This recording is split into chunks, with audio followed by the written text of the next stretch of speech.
Midjeng tabiribasing amadi tabiribasing punamak. James Sagurjamna taramukchari ngasigi face to face taramasigi koina kanaba puduna laksari. Kai kun nazaraba koigi studio de lengsin bire. Dr. Diparani Takel Mayum, MBBS, MD Geriatric Medicine, AIMS New Delhi, Fellowship in Geriatric Rheumatology, IMS, BHU, Senior Medical Officer, CIC Sagolma. Haribu Sigi. Nasigi studio de Lengchin Birokpa Sigi Damak, Kogi Maikadi Hanbada, Dr. Butaram Uksuri. Kolumzari. Ngasi khanagdaba akhoi topic si mayamna koi medical term dadi mayamna thoini he khangadaba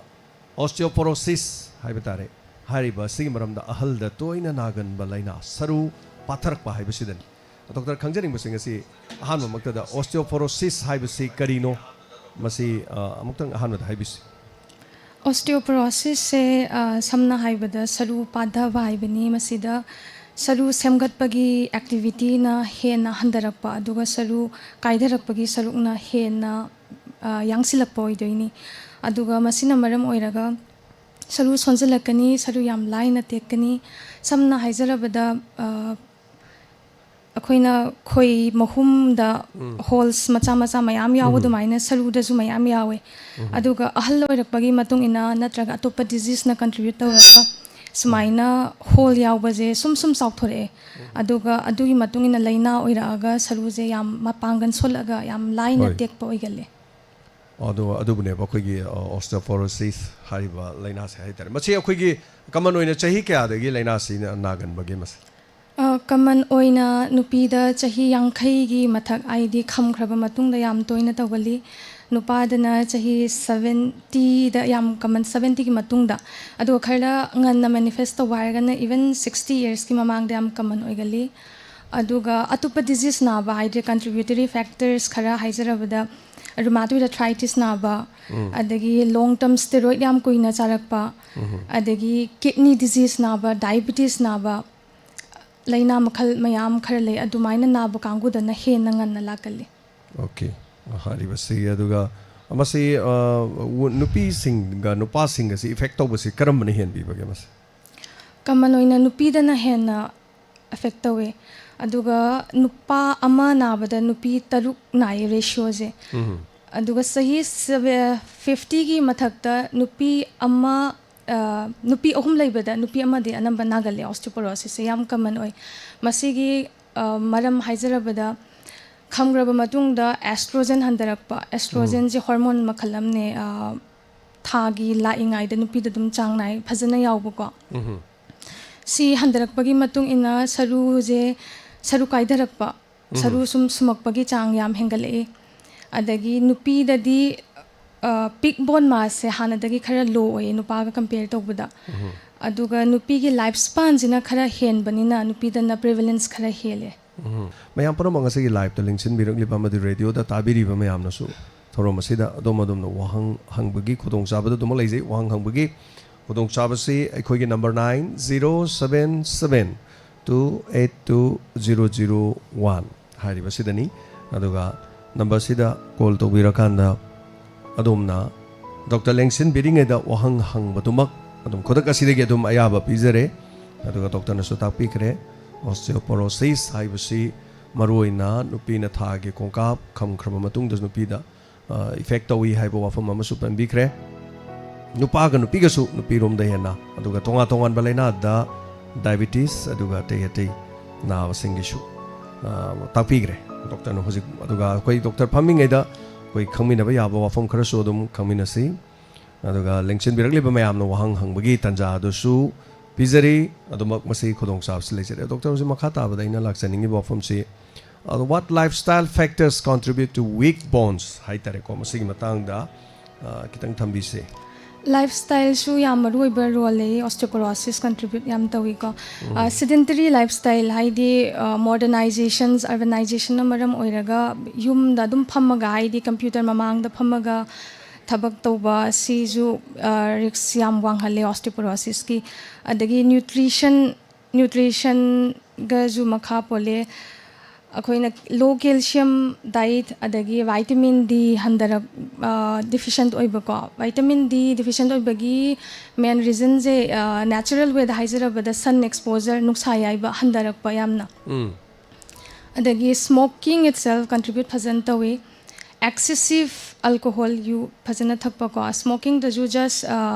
akhoi gi cigarette smoke tawba adagi vaping tawba e cigarette leidana ko aduna su dum contribute tawe phajana okay adu masi akoina yamna early symptoms e magi osteoporosis ki magi kari symptoms sing isa da phangba yai masi nare na khangjaba yaba ase akhoi da hana symptom goma kari hana pitoroi osteoporosis is usually silent disease ne ma ji symptoms pakna di leite but weight low back egg haidi khwang naba dagi dum haurakpa yai akoina anambana patient lakpada x-ray tawruba matamda saru je collapse tawramba khatang hanagi changdagi hena padharamba adagi subsan ba haitare ko adu dum thengna jai adagi weight height se hana leramba changdagi handarakpa progressive tamna handarakpa natraga hanagi leramba height gi 4 cm handabagumba sina jodum sarugi sumaina vertebra saru khwangi saru tekpagi evidence adum oigalleba ko adagi mangonda topa khoida present tawrakpa je fall tawrure haidi standing height da fragility fracture kaina hai ko standing height natraga pham makanda kitang tuba matamda ga yam laina tekpa khut tekpa gumba adagi khwang tekpa yam hena sonjala kana di patient khara di even lo khubada ga khwang tekpa dum yawe ba ko aduga akoina adumaina chingnara kanda naraga la e natraga magi standing height handare adagi mangonda sumaina fracture gi history laikre tekpagi adu nattadana mangon atopa hana secondary disease atopa laina naba adagi rheumatoid arthritis hana haijagi ba haidi steroid gumba long term charakpa adugumba da dum chingnaba hele aduna khoina sigi DEXA scan na makhalama lay saru pathabagi sang khangnaba si test akhoi adum advice tawje okay namno ajai nga sigi sandok chariba thoram 90.0 wahong radio amadi Diamond TV na lanthok chariba face to face thoram asida nga si doctor koigi dipar ani takhalamam lengsin biri basi nga sigi thoram si sponsor babina hospital khabisoi nani aduga Diamond Donors loina na Lily drinking water mayam na sunga sigi live to yaubiri basina session na sida wahang hangbining labadi adomna call to biraga khoigi number 9077722001 da khodong sabdu pijari aduga adomna kariguma call to bu fangdragadi adomna su wahang se dum text tawraga dum live chat ta hangbira u haina nolukchari ngasigi thamjari ba topic si osteoporosis khoigi ahal oiraba singda saru patharak bagi laina haibani aduga laina se mato kramna hauruk bagi aduga karamna layengani manipur dana karam pibam dalai layeng banga bagi pibam dalai bra haibana chingwanga se Dr. Masal Lingsin biringai da ohang ase hangnana bagi no khodong chabadu pizari ngase gi first call mata lokachagi hello sarbu madi Dr. Baham makada khurumjari ai bisembudagi morangthem kamlani taramukchari ai si hariba daina si hauju naribane matam kuire sahi ani muk sureba ko ise chai kya subire sahi yankhai ga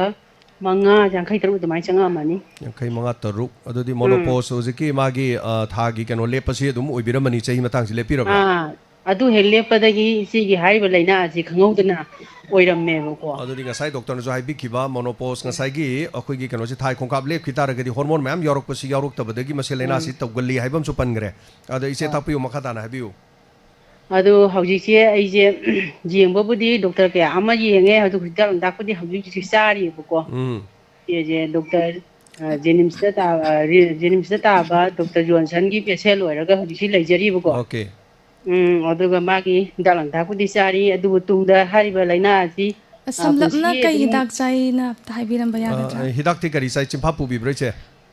chimpadi pudre aije hidak se okay habiu wahang lak pisi se the problem lai bedu doctor de kari khambeni monom ta habiu hoi haujise magi hidak chara ba chabaji lepa kanda dummak nabaji heleba ko nariba phana je khogi hakchang ji ngasai gi tumuraga makeup tholakwa matamda khogi hakchang ji loina narak khutsa kai loina leramane ba nam oiba pangchan bra jingjing laubra kamai tobuno jingjing di laudi loina leramane paisan ba khosan ba ngamaro aduga tapna sum ꯂꯦꯡꯉꯀꯥꯟꯗ ꯉꯁꯥꯏ ꯑꯗꯨꯗꯤ ꯈꯣꯡꯈꯨꯠꯁꯦ ꯇꯥꯡ ꯆꯤꯛꯄ ꯑꯣꯏꯗꯣꯏꯅꯦ ꯇꯨꯝ ꯍꯧꯒꯠꯂꯀꯥꯟꯗ ꯇꯥꯡ ꯆꯤꯛꯄꯗꯤ ꯇꯧꯕꯤꯕ꯭ꯔꯣ ꯏꯆꯦ? ꯇꯥꯡ ꯆꯤꯛꯄꯗꯤ ꯇꯧꯗ꯭ꯔꯤ ꯏꯆꯦꯁꯦ ꯑꯣꯀꯦ ꯑꯣꯀꯦ ꯑꯣꯀꯦ ꯍꯥꯏꯕꯤꯌꯨ ꯍꯥꯏꯕꯤꯌꯨ ꯈꯨꯠ ꯁꯥ ꯄ꯭ꯔꯣꯕ꯭ꯂꯦꯝꯗꯣ ꯍꯥꯏꯕꯤꯌꯨ ꯐꯥꯖꯤꯟꯕꯀꯣ ꯄ꯭ꯔꯣꯕ꯭ꯂꯦꯝꯁꯦ ꯑꯗꯨꯃꯥꯏꯅ ꯍꯧꯖꯤꯛꯁꯦ ꯂꯩꯔꯦ ꯑꯗꯨꯒ ꯑꯦꯛꯁꯔꯁꯥꯏꯖꯕꯨꯗꯤ ꯈꯔ ꯈꯔ ꯁꯥꯟꯅꯔꯀꯥꯟꯗ ꯈꯔꯗꯤ ꯈꯤꯇꯪ ꯌꯥꯡꯕ ꯑꯗꯨꯒ ꯐꯕ꯭ꯔꯥ ꯍꯥꯏꯕꯗꯤ ꯏꯆꯦꯒꯤꯁꯤ ꯐꯕꯗꯤ ꯑꯣꯏꯗ꯭ꯔꯦꯕꯀꯣ ꯑꯗꯨꯃꯛ ꯂꯥꯏꯅꯥꯁꯤ ꯑꯗꯨꯃꯛ ꯂꯩꯔꯦ ꯑꯗꯨꯒ ꯍꯥꯟꯅꯒꯤ ꯋꯦꯠ ꯍꯟꯊꯔꯛꯀꯅꯤ ꯍꯥꯏꯕꯗꯨ ꯈꯪꯍꯧꯗꯅ ꯑꯩꯒꯤ ꯋꯦꯠꯁꯤ ꯍꯟꯊꯈꯔꯦꯕ ꯋꯦꯠꯁꯤ ꯍꯧꯖꯤꯛ 40ꯒ ꯅꯠꯇꯦ 50ꯒ 4 ꯑꯗꯨꯃꯥꯏꯅ ꯂꯩꯌꯦꯕ ꯍꯥꯟꯅꯗꯤ ꯑꯩꯒꯤ ꯋꯦꯠꯁꯤ 50ꯒ 4 54 ꯑꯗꯨꯃꯥꯏꯅ ꯂꯩꯖꯕꯅꯦꯕ ꯑꯗ ꯋꯦꯠꯁꯤꯁꯨ ꯍꯟꯀꯠꯂꯛꯈꯤꯗ꯭ꯔꯦ ꯑꯗꯒꯤ ꯍꯧꯖꯤꯛꯇꯤ ꯆꯤꯟꯖꯥꯛꯄꯨꯗꯤ ꯃꯌꯥꯝ ꯑꯃ ꯀꯛꯑꯒꯕꯨꯗꯤ ꯍꯣꯠꯅꯖꯩꯕꯨ ꯅꯥꯕꯗꯤ ꯐꯠꯇꯦꯕ ꯑꯗꯨꯅꯤ ꯏꯆꯦꯅ ꯑꯗꯣ ꯗꯣꯛꯇꯔ ꯍꯧꯖꯤꯛꯁꯤ ꯂꯥꯛꯏꯉꯩꯁꯤꯗ ꯗꯣꯛꯇꯔ ꯂꯥꯏꯉꯩꯁꯤ ꯏꯆꯦꯒꯤ ꯋꯥꯍꯪꯁꯤ ꯂꯥꯛꯄꯤꯌꯨ. ꯅꯥꯕꯒꯤ ꯃꯄꯥꯁꯦ ꯀꯥꯏꯗ ꯑꯦꯛꯖꯦꯛ ꯑꯣꯏꯒꯦ ꯑꯅꯝꯕꯅ ꯈ꯭ꯋꯥꯡꯗ ꯑꯣꯏꯗꯣꯏꯔꯥ? ꯌꯦꯁ ꯏꯆꯦ ꯈ꯭ꯋꯥꯡꯗꯣ ꯈ꯭ꯋꯥꯡꯁꯤꯅ ꯃꯦꯟ ꯄꯣꯏꯟ ꯑꯣꯏꯔꯦꯕꯀꯣ ꯗꯣꯛꯇꯔ ꯑꯗꯨꯒꯤ ꯃꯈꯥ ꯇꯥꯕꯗ ꯍꯧꯖꯤꯛ ꯍꯛꯆꯥꯡꯒꯤ ꯄꯥꯔꯠ ꯈꯨꯗꯤꯡꯃꯛ ꯁꯔꯨ ꯈꯨꯗꯤꯡꯃꯛ ꯂꯣꯏꯅ ꯅꯥꯏꯌꯦꯕ ꯗꯣꯛꯇꯔ ꯑꯩꯒꯤꯗꯤ. ꯑꯣꯀꯦ ꯁꯣꯝꯁꯦ ꯔꯨꯃꯥꯇꯣꯏꯗ ꯑꯥꯔꯊ꯭ꯔꯥꯏꯇꯤꯁꯀꯗꯤ ꯅꯥꯗꯦꯀꯣ? ꯀꯔꯤ ꯗꯣꯛꯇꯔ ꯑꯥꯔꯊ꯭ꯔꯥꯏꯇꯤꯁꯀ ꯃꯔꯤ ꯂꯩꯅꯕ ꯑꯩꯈꯣꯏꯒꯤ ꯃꯦꯗꯤꯀꯦꯜ ꯇꯥꯝꯗꯗꯤ ꯃꯔꯣꯟꯁꯦ ꯈꯪꯕ꯭ꯔꯥ ꯑꯥꯔꯊ꯭ꯔꯥꯏꯇꯤꯁ ꯃꯔꯤ ꯂꯩꯅꯕ ꯇꯧꯕ ꯅꯥꯏꯒꯥꯏꯅ ꯍꯥꯏꯔꯛꯈꯤꯕ ꯂꯩꯕ꯭ꯔꯣ ꯗꯣꯛꯇꯔꯅ? ꯑꯗꯨꯗꯤ ꯂꯩꯇꯦꯗ. ꯑꯗꯨꯗꯤ ꯑꯣꯀꯦ ꯑꯣꯏꯗꯦ. ꯑꯗꯨꯗꯤ ꯑꯣꯏꯗꯦ. ꯑꯗꯨ ꯑꯣꯏꯔꯒꯗꯤ ꯀꯔꯤ ꯍꯥꯏꯕꯤꯕ ꯌꯥꯏ ꯗꯣꯛꯇꯔ ꯄꯥꯎꯈꯨꯝꯁꯦ? ꯁꯨꯃꯥꯏꯅ ꯅꯥꯕꯁꯦ ꯑꯍꯟ ꯑꯣꯏꯔꯀꯥꯟꯗ ꯅꯥꯕꯁꯦ ꯁꯔꯨꯒꯤ ꯄꯥꯊꯔꯛꯄꯗꯪ ꯅꯠꯇꯕ ꯑꯩꯈꯣꯏꯅ ꯗꯤꯖꯦꯅꯔꯦꯇꯤቭ ꯆꯦꯟꯖꯦꯁ ꯍꯥꯏꯕ ꯃꯈꯜ ꯈꯔ ꯂꯩ. ꯂꯝꯕꯥꯔ ꯁ꯭ꯄꯣꯟꯗꯥꯏꯂꯣꯁꯤꯁ ꯀꯥꯏꯅ ꯍꯥꯏꯗꯤ ꯈ꯭ꯋꯥꯡꯒꯤ ꯁꯔꯨꯒꯤ ꯑꯦꯅꯥꯇꯣꯃꯤ ꯈꯤꯇꯪ ꯆꯦꯟꯖꯦꯁ ꯈꯔ ꯂꯥꯛꯑꯦꯕꯀꯣ. ꯁꯤꯅ ꯂꯥꯛꯄꯅ ꯃꯔꯝ ꯑꯣꯏꯔꯒ ꯑꯣꯁꯇꯤयोꯐꯥꯏꯠꯁ ꯍꯥꯏꯗꯤ ꯁꯔꯨꯗꯒꯤ ꯃꯤꯁꯑꯂꯥꯏꯟꯃꯦꯟ ꯇꯧꯔꯒ ꯈꯤꯇꯪ ꯊꯣꯛꯂꯛꯄ ꯂꯩ. ꯑꯗꯨꯅ ꯃꯔꯝ ꯑꯣꯏꯔꯒ ꯅꯔꯐꯇ ꯑꯃꯨꯛ ꯅꯝꯁꯤꯜꯂꯛꯑꯒ ꯑꯇꯩ ꯅꯥꯕ ꯈꯣꯠꯄ ꯑꯗꯨꯝ ꯌꯥꯏꯑꯕꯀꯣ. ꯑꯗꯨꯒ ꯀꯩꯒꯨꯝꯕ ꯑꯣꯁꯇꯤयोꯄꯣꯔꯣꯁꯤꯁꯅꯦ ꯍꯥꯏꯔꯗꯤ ꯗꯦꯛꯁꯥ ꯁ꯭ꯀꯦꯟ ꯇꯧꯔꯝꯃꯅꯤ ꯊꯥꯖꯩ. ꯗꯦꯛꯁꯥ ꯁ꯭ꯀꯦꯟꯗ ꯑꯩꯈꯣꯏꯅ ꯑꯣꯁꯇꯤयोꯄꯣꯔꯣꯁꯤꯁꯅꯦ ꯍꯥꯏꯕ ꯃꯇꯝꯗ ꯇꯤ ꯁ꯭ꯀꯣꯔꯅ ꯃꯣꯏ ꯁ꯭ꯀꯣꯔ ꯑꯃ ꯄꯤꯔꯛꯀꯅꯤ. ꯑꯗꯨꯁꯦ -2.5ꯗꯒꯤ ꯍꯦꯟꯅ ꯍꯟꯊꯒꯜꯂꯦ. ꯑꯗꯣ ꯑꯩꯈꯣꯏꯗ ꯇ꯭ꯔꯤꯠꯃꯦꯟ ꯑꯣꯞꯁꯟ ꯂꯩꯔꯤꯁꯦ ꯇ꯭ꯔꯤꯠꯃꯦꯟ ꯑꯣꯞꯁꯟ ꯃꯈꯜ ꯃꯌꯥꯝ ꯂꯩ.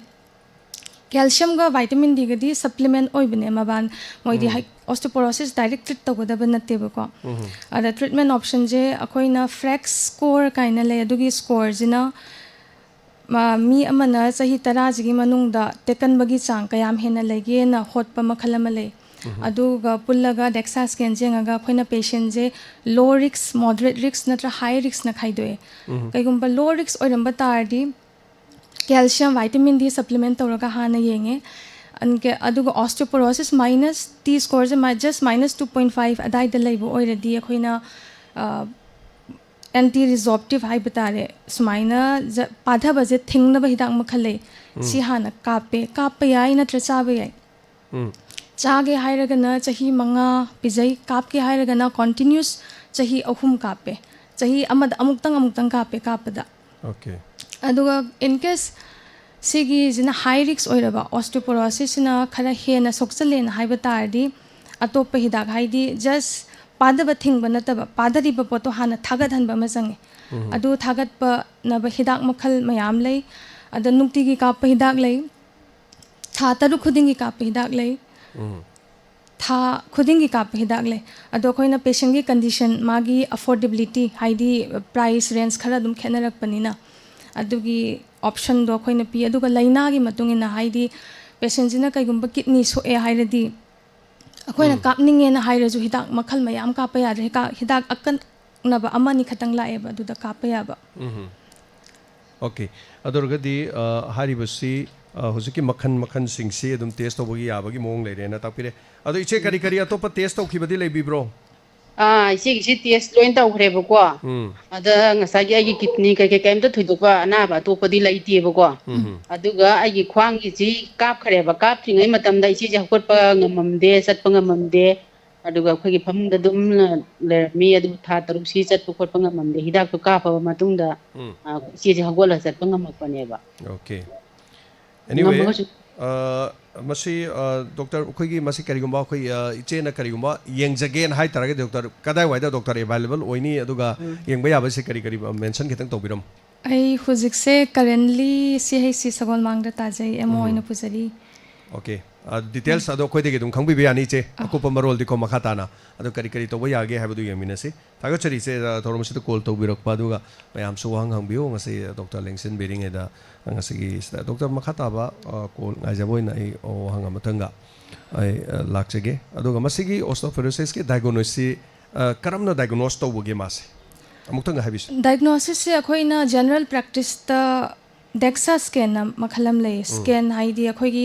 saru je target toise usually lumbar haidi khwang gi loisalakpagi saru jine hip joint jine aduga akoigi khu gi sorry khut ki saru sida target tawraga score yenge aduga any sigi score sida makhal mayam yengwada any bone any side amada hekta minus 2.5 ki makha le ramadi koi osteoporosis ne na tum target tawe aduga kaigumba minus 1 dagina minus 2.5 ki marakta le raga na osteopenia haidi osteoporosis makti yaudriba adugi hek mamangi saru sonjalakpa na khoina grade tawje okay hello hello taran oksari ming amade lai phone topic se aise nokok sungai de ni Indira Madam Indira ngasi Dr. Lingsen Bering ada saruk pathaba osteoporosis mari lena bo hang kari hang biring sir ngasi yamna nungai bane aina nungju saga haibado ado ahamada sor saga doctor ga ani ko khurumjare sir aina haija doije aijo aigi laina hai taragadi ngasai gi saru gi problem sineba aise saru je aigi soli je test over the minus 2.4 aina moine report city ebi ko okay aduga aije DXA zu aduma test toreba aduga aije hauji maksu aije khong asagi khong kuchu yam tekale hebdo handak ta su kui dana handaki mars ki yaksang manung do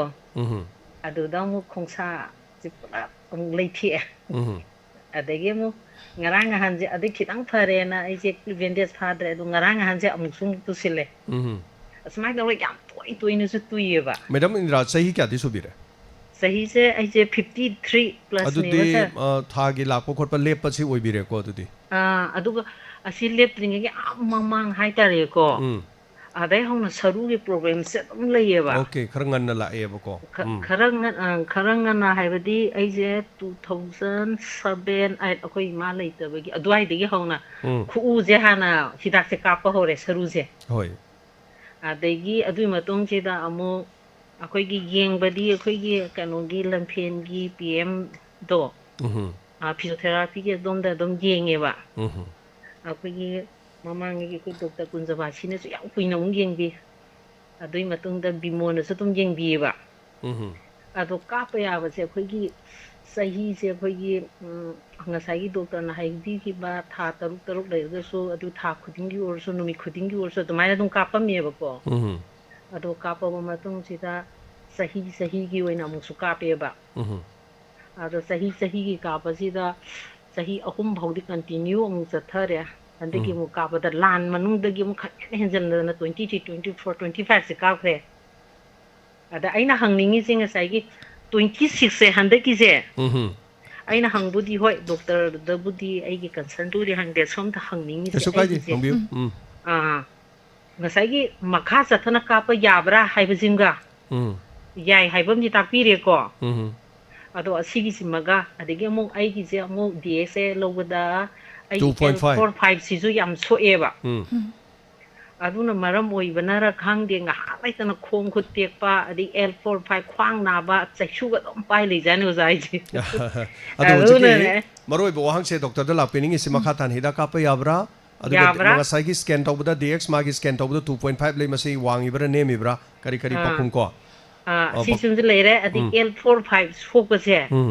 masi gi pick up tawsina kamaine tawgadam no hidak ti phana ba dom sai ba hoi hoi adui duga amu hekta narakpa hai ka re okay adu di wahang se amandana ai ware ba kuli okay madam pakhum amu tabi se ko doctor karina habi bi somna nari jo osteoporosis ti oire ko duga minus 2.5 su yore habi re osteoporosis se reverse ti tawbadi yade but akoina somehow khara prevent tawbadi dum yae ba ko aduga charu yam pada bado level khara da khitang thagathan badi yani ado reverse tawbadi khara wagani aduga somna ju takpikre han hidak mayam ka pena ko sahi khudning gi ka hidak se koina anti resorptive haidi jolendronet na kawe maje kidney kaigumba soktraba calcium vitamin D chang naina phajana yawra kanda khoina si je ka pe sahi amada muktang usually 3 years continuous oina kape aduga si kapingai marak sida kaigumba patient jina dexa the improvement lagdraba dexa je khoina chahi ani mu 18 to 36 months na hai ko chaurangna chahi ama makhai chahi ani khatang helapna adu matamna khoina repeat tawba yai hida kapa matungda response yang bagi adada response kaishu akhoina apamba response lagdraba adagi patient da hida kap kapna kaigumba mangonda tek pagi haidi fracture atopa jaga da any site adum oiba yai adu oire haidi akhoina treatment response handare atopa drug amada switch adum tawba yai bako adunda akhoina tawdoise saru thagat hanba haidi nungtigi kappa hidak ta teriparatide kaina lei adu kappa yai adu kappa da akhoina khangdoise kidney laina di na de haibajima khangdo ani aduga cancer makhal khara lei kappa yadaba adu jo khoina rule out haidi patient cancer naba patient janambana bed bound oire cancer masa maktuna adu disease activity gi matung ina adum saru padhaba yaweba aduna khoina particularly sigumba je rule out tawraga ma se kappa yare na khallaga kappe aduga nungti gi kappa hidak se teriparatide se maximum da chahi ani dagi hena kapte aduga khoina usually patient du nungti gi kapani hidak kappa da bumi pamna dabani na 6 months tang kapsage haiba dum yawe adu 6 months kappa matungda akhoina hidak atopa ma switch tawe hidak atopa sin haidi thagatliba sarudo amuk padhadana ba tawdaba yadeba thadi thagatlani thagatpa je amuk akhoina padhaba thinghaudradi matonda mu kaidarak toineba okay aduna hidak to kaigumba isagda response tawdre hairadi adum switch tawba yai okay maroina dorgedi switch tawbudi yai na haibati tapire ado makha taba details kambirangadi doctor ge details aduga ate ate yengmuningbugi leragadi madam akoidagi adum contact lobiu khudong chabada lominase madam thank you so much madam Indira sengmai degi call tobirakpa thormasi saruga birakpa asigi dama haninga letana thagachiri mathangi caller khudong chaba pizari call tobugi khudong chaba sida dom lobirakanda laina sim madam lainaba mari lainaba singdi sanction biro aduga okay call samrai hello hello ming amade leifam tak pisi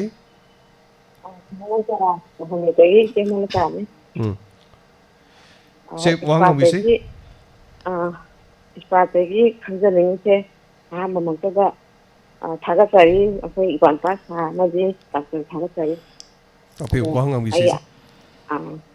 tengte ga ai de 50 ga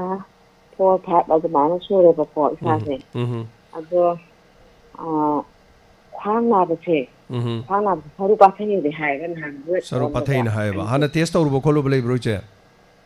adu ji lai che ke do pa adu lai che kai no ma isa gi won ba da ko ge meter to phone du song thop ma yenge ba ko ado isa gi ko thai do pa ana ba ka di kra di lai che adu ko tum thagai na ga taw ba de ising mai chin an thokan chin kara phaton ga to di khang je dum na ba de phi de ka su ro ga su arum ba to ga khang gi chum na ba adu ko chum chang am da thagna tam tam to bu di na de ko okay adu maroi ba isegi wahang se ngasai gi thabeng khang kharga tobudo khwang kharga na ba haitare ni ko dorgadi siguma na base marai leinaram ga khoi wahang doina la ase ko doctor lenge to wahang na yam ba yam hangoro sen tobani adu che hujiki che su sahi yang khai mari manga waragadi thage khongap lepamani ko che adorgadi hormone imbalance torok pasina doctor ngasai takpi bada siguma gi risk yam lei na hari adorgadi khwang na basiga hujiki osteoporosis ka mari leinaram ga dra haibu wahang sirai sen hangningi se hoi okay adudi akoi doctor dagi hapeta bisiko doctor kari urambe ya khwang na basi mari lainabagi chance ti lei adu dangna tabida lumbar spondylosis na saru khatang di changes khara lakpadagi hanorakpagi ko just direct saru padhaba na oi khara level khara di padara mani thajai but osteoporosis ne makti ai grade tawjaningdri ko aduna lumbar spondylosis kaigumba nabata di sige symptoms adum lakpa yai yes adorgadi kari kari masi khangdong na ba test tokpagi matang ama panbi ya kari kari test tokbi haidi khwangi x-ray amadi lohhaninge adudagi sudum di khangakani idea amadi lakani aduga usually nupi da hena common oirije miron ba matamda calcium vitamin D supplements yam wat khiba adagi lactation tawring aideju haidi sangom do chingabena mangon dagi di nutrients gai do loin tho ineba ado supplement tawdabana maram organ chronically haidi lisang sitna calcium vitamin D se adum deficient oina adum lakhiba diet te ju supplement tawdre extra oina khoina ju hidak oina su chadre sina ju yam contribute tawe female didi Okay, adorogadi ngasai gi Dr. Khangjani mana khoi gi masigi test makhan si any lab amada chalaga heta tawbibi abrama gi osteoporosis ki ni khangjage natraga kanagomna medical term ji hai tabadagi hai ba hai tabadagi kari test tagudono gar hai basi any lab amda changbogi khudong sab leibra karai karai khudong sab leibi okay common individual na saru pada bagi any test tawning hai batardi hujik yam kanna popular orise DEXA scan tawje rims ta available oi adagi some private hospital hire ganna babina hospital this available oi okay DEXA se hojik hai tare ko masi ma che maduma tabiro madu horeinge da hai tare early stage ta madu diagnose tor kan khangau taragadi henna layeng badu su komgodorini hai wafam ji thamjage duga thagachari che thoromse soruga birok duga mathangi koi phone caller amada khudong sabada musu bijari aduga doctor makhataba caller ai ngairing da question amatanga I lokacharake diagnose to be matang panbikre aduga masi kamaina koi when the screening se be started karam kan masi screening started makaram matam to be habit tamish akoina guidelines matungina DEXA gi da lairize chahi nupidana chahi 65 ki mathakta nupadana chahi 70 gi mathakta adum DEXA haidi khwang na ba na da adum ta thida bidam scan to ba yare aduga chahi 50 gi mathakta symptoms leiraba adagi kaigumba khwang any saru any site tekhibagi history gumba leiraba ko adudi akoina sedum DEXA scan order to ba yare aduga mangonda steroids yam kuina charakpagi haidi akoina equivalent dose ta prednisolone kaina lei 5 mg je yam drabda tha ahum hena charaba adudi akoina DEXA scan je adum advice tawe aduga si jina guidelines anambana western population the study tawrapi bangakta ne bako india gi di chahi je 65 70 na haibawani india gi na amuk hena nganna akoi nganna tawe okay hello hello good afternoon sir oh ming amade lai phom tak pesi oi saptagi thaji marang sen sir ram lok chari ngasigi topic khangbiramani saru patharak pa ko adaga ahal singda saru toina koi pathabagi laina se am nagan ba maroina nupi singdu sam nagan ba aduga wahang hangbisi lengsen bering eda ha ai ji ko heart patient ne ko heart patient amane ado akoi gi saru padhaba ji gana chari banga guli ji ga mari leina bra adu jo hangjan ba aduga ai heart patient gi heart ki oiba chari ba guli siga saru pathana ba mari leina bra hangbiri bra aduga akoi gi ai gi sum nungai ta ba je akoi gi tang je ya horok padane sikpa dai ki tang sang na chalaga akoi gi phai kamya ji sida ba diabetes te lebi bra diabetes laite aduga kidney ju loi test tawraga ai tha mong ko ding taw khe ko te karin te di laite ba adu mari leina bra sahi kya surge sahi tum ta sahi 51 sure 51 adu thagi kai lepi ra bra leptri ba okay adudi hujin waitri si tang sik pasimo oirani na habire adorga di masi osteoporosis ka mari leina bra natraga heart ki su nari bani heart ki chari be hidak sing asina masi osteoporosis ki nabal saru gi lena se mari orang godra kari khumbi be to tang je karamba ma pawi dino khangjani tang si karamba ma pawi bi bino akoi gi khudang gumba dagi khuti khutha gi tang gumba aduga na kwang gi ju nai ko olam thang ba ja aduga kamya ji dum tikpa ba khong olam thang ba okay ayukta na hena phajan ba khut tasan bangam daba khut tasan bangam daba khut tasan ba khara wa khara ayukta hoi admai tawe ya horok pa je khara lenga kan da yangak pa 10 minute kya muk kadi tawe masi ay yahorok pada ngahaktang da tobi bra minute kya muk pungkhai muk pungmuk natraga minute mga tra tobra kya muk tobi ay yahorok pada khaktang aduga sum thabangang tawga deng ha leng ot tawga de dum phaba okay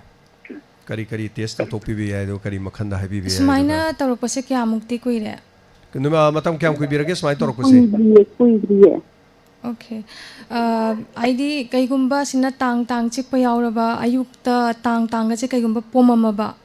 adagi khut se ipa phajan ba man ba 30 minutes tagi helaba adu or de khoina rheumatoid arthritis na chingna bane hele ko adu natre hairadi sum halora kanda osteoarthritis di chahiga mari leina ba pot oi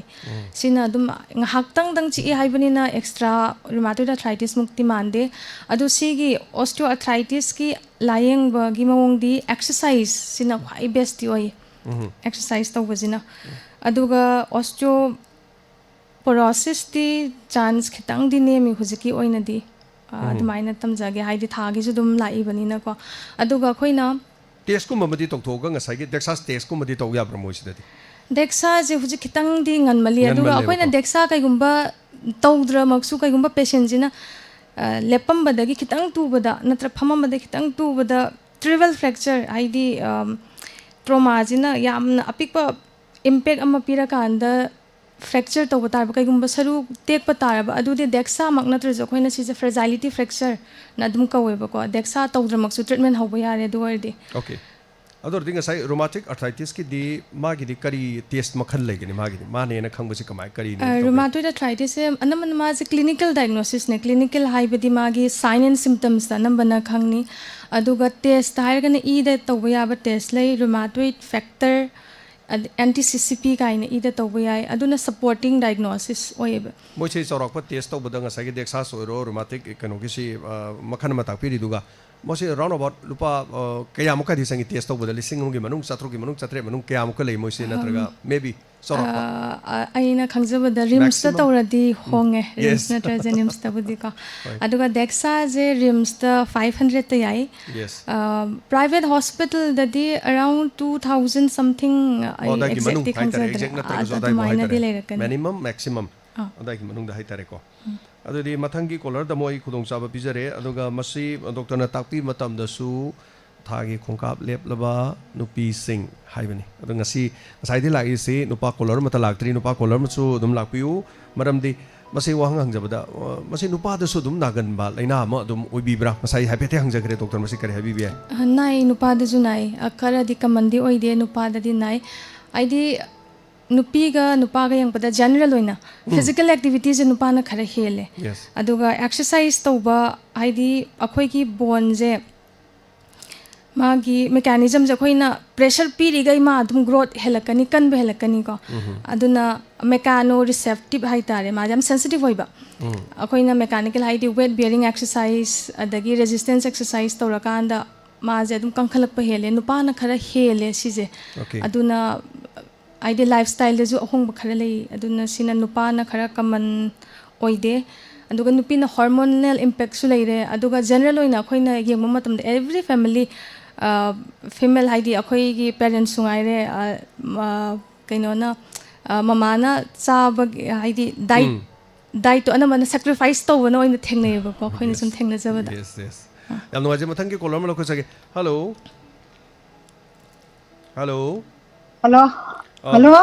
mingalai fonga tapiu ai korkhomjing da ki pramodini ngasigi lengsin beriba Dr. Lengseling da saru pathara bagi lena mari lena wahang lakpiu adu aina hangjaningi ba habiu ai isa je hong khu dagi khubom bauji ka saba na ba tawba chahi kya sure hi humdra tare okay adi diabetes ko makari ko madi lai bibra laite diabetes laite okay yam nungai bawani ado yam lai fa bawani hai tare hangbiu khong khubong gi size chikwa na ba khwang na di na ba hai ko amoy yawlpa masi noni jong lepa adai pharama ne tawroi damane musu adum tawba khwang na badi yawi dabra khwang na badi kari gumada ju haitele na gum tawi adudi abyam mapung oi beba okay maroina nungai these khubom sai da chik lawba mase tum hogolak da chik lawraga leramba namne sai badi kari hai tare khu jing lawbi ga di tawbi bro tawdi adum haba na baje adum lepna adum tawre hujujitna aduga sabana abase khoi gi khongkha sabana leibudu adugi mong dura natraga chumnagi khubom lomda na ba sabara kari no tawbi rise खुबोमदगी खोंग खुजेंग मथक्तगी खुबोम फाउसे इना सुलेप लेप्तेबा अदुम सारबा अदुम नाबा okay अदगी करिगुमदसु फाइगन Fauci यौरक्पा अदुदी doctor दगी पाखुम से ताबिसी को करी मरी लेने हाबदु अमतक ताबिसी doctor करी हाबिबी आय करी पाखुम को Imangi जे symptoms की मतुंग इन दी नर्व खरा सोलम दो माले नर्व अदुना सेंसेशन दो खरा अल्टर तौरे खरा होंग खरा लाए आइदी नर्व की ओइना सोलम निना थाजे अदुगा चाही की मतुंग इना डेक्सा स्कैन अमसु तौनिंगे हाइदे ऑस्टियोपोरोसिस से साइलेंट डिजीज ओइबनिना सिम्टम्स याउद्रमक्सु अदुम नाबगी चांस याम वांगे ओके अदो इमा अखोगी डेक्सा स्कैन हाइदन अमा लेई इमा लुपा 500 मुक्तो लौगी हाय रिम्स ददी अदुगा अखोगी प्राइवेट हॉस्पिटल ददी मदु प्राइवेट निना को अदुगी दि तोंगानबा लुपा लिसिंग अनि फौगी मनुंग द लेन ngasai डॉक्टर ने ताकपी खरे डेक्सास स्कैन हाइदन लेई इमा कोना खंबिनिंग बलेर सो इंगोद मेसेज थाबिरो करी अखोगी टेस्ट हाइ तरे ममिंग दु करी कौगे दो यदुम हाइजरके अमुक्तंग गे दुमानी यंगथोपियो कोइ मा थागचरी थोरम से सरुगा बिरक पद मथंगी कॉलर मदे खुदोंग चाबा पिजगे मरक सिदा डॉक्टर अखोगी लिसनर मना हाइबिरकपदा तुम हौगलकपदा अखोगी खुत्सा सिंगसी खोंग से पंगजलग जिंग लाउरगा लेरंबा आफ्टर मिनट 5 गुम लेरकांदा फबा मसी रोमाटिक अर्थराइटिस को मरी लेनरमगदना नत्रगा मसी ऑस्टियोपोरोसिस की ओइगदरा चाही इबिरेजी चाही 40 ga 950 नियरेस्ट करी हबीबी आइसी चाही मिनट 5 मुक्तंग ओइबनिना रुमाटोइड आर्थराइटिस ने मक्ति हाइजनिंगदे अदुगा रुमाटोइड आर्थराइटिस की दी हान हाइजगी बगुम अनंबना माजे नाबदा तांग तांग दोइन अफेक्ट होय माजे तांग दोइन तवे रोमाटिक के ओके अदुगा ऑस्टियोपोरोसिस की दी नकनरमगदरा नकनरमोइदरा मदुदी ऑस्टियोपोरोसिस दी तांग तांग अदुमाइना लागते मानमो ओके हेलो हेलो मिंग अमदे लेफम हाइबियो अहमद सर मदी डॉक्टर बुइका खुनगोचरी फोन तौजरगलिबा आई लाइमनाइदगी हेकुजम आशा कौजै सर लाइमनाइदगी आशा तरामुजरी ngasiगी थमजरिबा वांग मैम टॉपिक से खंबिरनी टॉपिक से मरी लेनो वांग हंबियो डॉक्टर लिंगसेन बिरिंगेदा आइने डॉक्टर दगी खंजनिंगी सी आइगी फुल ओइना से अखिगी खुनिंगी हाई फास्ट आइसे खुनिंग यौद्रिङै अखोगी पाम्बोम हाइतारे को खुनिंगी हाने लेधरमदागी अखोगी असोटप मसनगी साइसिदा याम नारमे फनेक से पौ यादबी वाइगा तासनबे यादबी अदुमाइना अदा आइसी हिदा अहुम मैरा कापगा अदुदा अमु फगरे अदुदा फगरबा मतुंगदगी अमु अखोगी खुपी खुजेंगजिदा अमु नाबा होरे पोंखलगा तंखलगा अदगी अदुदा सो मु हिदा अहुम मैरा कापे अदगी हिदा गुली चारगा दुम फगरे अदुगा खुबी से मुखोगी ठेक ठेक ठेक ठेक याम नाबा माजने ठेकनगिबा मतमदा आइसने ठेकतोरपदे हम वाबा अदा खुबी से मु मसिदा मु हिदा कापगा हिदा गुली चाबदो फरग जिसिना मु खुयाइसिदा मु हौरपनेबा याइसिदा मु ठेक ठेक ठेक तोगा कोनजनबा कुतुम तासनयादबी ठक ठेक तोरप याम असासी सही क्या सुबिदोइनो आई सही 45 दुमाइ सिगरे 45 को अददी दुम सही होजके हारिबा केनोसिगदी amna kano leiri anyway khut thekchan bi do dum tawribro hoji khut thek na thek bido khut kap bido au kapine sir adu doctor de hambini wahang si wahang dalak piu wahang si aina adu dugi maram da sum khangning ba hai tare masi kari oigidoino haibadu nasai kuning makha gi da leithabada hida kapaga fei habdu di pura phagrabo au adu madi dum amu phagreba horokhidreba horokhidre okay इचे जे होजिकी स्माइना इसे क्या मुक्ति कोई रगे नाबिर कुछ सही असमाइन नारे से क्या कोई रगे सही खरा दी कोई रे था सही क्या मोर मनी सही चौरागना सही मंगा मुक्ति चांगा तो मैंने मंगा मुक्ति और मनी है रुमाटोइड आर्थराइटिस की टेस्ट गुम बदी खरा थादोखरबा कमाई लेगे होजिकी करम टेस्ट न रोमाटिक कनो की रुमाटोइड आर्थराइटिस की रुमाटोइड फैक्टर काइन एंटीसीसीपी मदुदी ओके ऐसा थादोपिकर सोमगी सिम्टम्स की मतुंग इनदी रुमाटोइड आर्थराइटिस खितंग चिंगनबने हेले आइदी साइनोवाइटिस का इन्फ्लेमेशन खरा याउरी नाब याउरी पोमखत प याउरी बको अदगी पोमिबा मपादो तांगी मपा चप चप सान ओय अदुगा पोमबजे मफम अमतंग नते मल्टीपल जगह द पोम हाइबनिना अदुना हेना चिंगै रुमा ऑस्टियोआर्थराइटिस ति चिंगनाद्रि सॉरी ऑस्टियोपोरोसिस ति चिंगनाद्रि सोमदति चिंगनाद्रे वाफम से मा कॉल सु तंगरे अदुगा हेलो मिंग अमदे लेफम हाइबियो सर थवान पखोंग लाइति वकम दिलीप कुमार ओजा दिलीप वहांग हांबियो करी ngasi thamjari ba topic to wahang lapiyo ꯀꯩꯅꯣꯅꯤ ꯗꯥꯛꯇꯔꯗ ꯊꯥ ꯁꯨꯝ ꯀꯩꯅꯣꯅꯤ ꯑꯩꯈꯣꯏ ꯈꯨ ꯑꯅꯤꯁꯦ ꯁꯨꯝ ꯍꯧꯒꯠꯂꯛꯄꯗ ꯍꯦꯛꯇ ꯅꯥꯗꯅ ꯂꯩꯔꯝꯕ ꯑꯗꯨꯝ ꯃꯤꯅꯤꯠ ꯀꯌꯥꯃꯨꯛ ꯂꯩꯔꯒꯗꯤ ꯐꯩ ꯑꯃꯨꯛ ꯃꯤꯅꯤꯠ ꯀꯌꯥ ꯍꯥꯏꯕ ꯅꯥꯕꯁꯦ ꯑꯗꯨꯝ ꯅꯥꯕꯤꯕ꯭ꯔꯥ ꯉꯥꯏꯍꯥꯛ ꯂꯩꯔ ꯐꯈꯤꯕ꯭ꯔꯥ ꯉꯥꯏꯍꯥꯛ ꯂꯩꯔꯒ ꯆꯠꯄ ꯈꯣꯠꯄ ꯈꯤꯇꯪ ꯅꯣꯡꯃ ꯐꯕ ꯑꯗ ꯀꯨꯏꯅ ꯑꯃꯨꯛ ꯁꯥꯡꯅ ꯆꯠꯊꯔꯒꯅ ꯑꯃꯨꯛ ꯈꯔꯕꯨꯗꯤ ꯅꯥꯔꯦ ꯑꯃꯨꯛ ꯅꯥꯔꯛꯄ ꯑꯣꯀꯦ ꯑꯗꯨꯒ ꯑꯇꯩ ꯑꯇꯩ ꯇꯥꯡꯒꯤ ꯃꯐꯝ ꯑꯇꯩ ꯑꯇꯩ ꯅꯥꯕꯤꯕ꯭ꯔꯣ ꯈꯨꯔꯨꯁꯤ ꯈꯛꯇꯔꯣ ꯈꯨꯁꯤ ꯈꯛꯇꯅꯤ ꯈꯨ ꯑꯅꯤꯁꯦ ꯑꯗꯨꯝ ꯍꯧꯒꯠꯂꯛꯄꯗ ꯑꯗꯨꯝ ꯅꯥꯗꯅ ꯍꯧꯒꯠꯄ ꯀꯨꯝꯊꯕꯗꯒꯤ ꯍꯦꯛꯇ ꯑꯣꯀꯦ ꯃꯁꯤꯅ ꯋꯥꯍꯪ ꯑꯣꯏꯕꯤꯗꯣꯏꯔꯥ ꯑꯇꯣꯞꯄ ꯀꯔꯤ ꯀꯔꯤ ꯂꯩꯕꯤꯔꯤ ꯊꯣꯏꯗꯣꯛꯄ ꯑꯇꯩ ꯋꯥꯍꯪꯗꯤ ꯂꯩꯖꯗꯦ ꯑꯗꯨ ꯁꯨꯝꯃꯅꯤ ꯃꯁꯤ ꯃꯔꯤ ꯀꯔꯤ ꯂꯩꯅꯕ ꯃꯁꯤ ꯀꯔꯤ ꯃꯔꯤ ꯂꯩꯅꯔꯝꯕ ꯌꯥꯏ ꯗꯣꯛꯇꯔ ꯀꯔꯤ ꯍꯥꯏꯕꯤꯕ ꯌꯥꯏ ꯈꯨ ꯑꯅꯤ ꯁꯨꯃꯥꯏꯅ ꯅꯥꯕꯁꯦ ꯑꯣꯁꯇꯤꯑꯣꯑꯥꯔꯊ꯭ꯔꯥꯏꯇꯤꯁꯅ ꯃꯈꯜ ꯑꯃ ꯂꯩ ꯑꯍꯟꯗ ꯈꯔ ꯑꯍꯟ ꯆꯍꯤ ꯌꯥꯝꯃꯀꯥꯟꯗ ꯈꯔ ꯇꯧꯒꯟꯕ ꯑꯗꯨ ꯑꯣꯏꯅ ꯆꯤꯡꯅꯩ ꯑꯦꯛꯁꯔꯦ ꯑꯃ ꯇꯧꯔꯒꯁꯨ ꯀꯟꯐꯥꯔꯝ ꯑꯗꯨꯝ ꯈꯪꯅꯤ ꯑꯗꯨꯒ ꯑꯩꯈꯣꯏꯅ ꯑꯦꯛꯁꯔꯦꯗꯨꯒꯤ ꯃꯇꯨꯡ ꯏꯟꯅ ꯒ꯭ꯔꯦꯗꯤꯡ ꯃꯥꯁꯦ ꯁ꯭ꯇꯦꯖ ꯀꯔꯝꯕ ꯁ꯭ꯇꯦꯖꯇꯅꯣ ꯍꯥꯏꯗꯤ ꯁ꯭ꯇꯦꯖ ꯃꯈꯜ ꯃꯔꯤ ꯂꯩ ꯁ꯭ꯇꯦꯖ 1 2 4 3 4ꯅ ꯑꯗꯨꯃꯥꯏꯅ ꯑꯗꯨꯒꯤ ꯃꯇꯨꯡ ꯏꯟꯅ ꯇ꯭ꯔꯤꯠꯃꯦꯟꯒꯤ ꯑꯍꯣꯡꯕ ꯆꯦꯟꯖꯦꯁ ꯈꯔ ꯑꯗꯨꯝ ꯂꯥꯛꯀꯅꯤ ꯑꯗꯨꯒ ꯁꯤꯁꯦ ꯃꯦꯟꯂꯤ ꯑꯣꯁꯇꯤꯑꯣꯑꯥꯔꯊ꯭ꯔꯥꯏꯇꯤꯁꯀꯤ ꯇ꯭ꯔꯤꯠꯃꯦꯟꯁꯦ ꯁ꯭ꯇꯦꯖꯇꯨꯅ ꯀꯩꯒꯨꯝꯕ ꯈꯔ ꯍꯦꯟꯖꯟꯈ꯭ꯔꯗꯤ ꯑꯜꯇꯤꯃꯦꯠ ꯇ꯭ꯔꯤꯠꯃꯦꯟꯗꯤ ꯈꯨꯎ ꯍꯣꯡꯗꯣꯛꯄ ꯅꯤ ꯔꯤꯄ꯭ꯂꯦꯁꯃꯦꯟ ꯁꯔꯖꯔꯤ ꯑꯗꯨ ꯑꯣꯏꯗꯣꯏꯅꯦ ꯑꯗꯨ ꯀꯩꯒꯨꯝꯕ ꯅꯠꯇ꯭ꯔꯦ ꯁ꯭ꯇꯦꯖꯇꯨꯅ ꯈꯔ ꯅꯧꯔꯤꯕ ꯑꯣꯏꯔꯗꯤ ꯃꯥꯒꯤ ꯃꯦꯟ ꯇ꯭ꯔꯤꯠꯃꯦꯟꯁꯦ ꯑꯦꯛꯁꯔꯁꯥꯏꯖꯁꯤꯅ ꯃꯦꯟ ꯇ꯭ꯔꯤꯠꯃꯦꯟ ꯑꯗꯨꯒ ꯀꯔꯤꯒꯨꯝꯕ ꯃꯤꯁꯤꯅ BMI-ꯁꯦ ꯋꯥꯡꯉꯕ ꯑꯗꯨꯗꯤ BMI ꯈꯔ ꯍꯟꯊꯅꯕ ꯍꯥꯏꯗꯤ ꯅꯣꯏꯕꯒꯤ ꯆꯥꯡꯁꯦ ꯈꯔ ꯍꯟꯊꯔꯒ ꯋꯦꯠ ꯍꯟꯊꯍꯟꯕ ꯑꯗꯒꯤ ꯑꯦꯛꯁꯔꯁꯥꯏꯖ ꯇꯧꯕ ꯑꯦꯛꯁꯔꯁꯥꯏꯖꯁꯨ ꯃꯈꯜ ꯈꯔ ꯂꯩ ꯑꯩꯈꯣꯏꯅ ꯈꯨꯖꯦꯡꯗꯒ ꯍꯥꯞꯄꯒ ꯁꯦꯟꯕꯦꯒꯨꯝꯕꯒ ꯍꯥꯞꯄꯒ ꯈꯣꯡꯁꯦ ꯑꯃꯨꯛ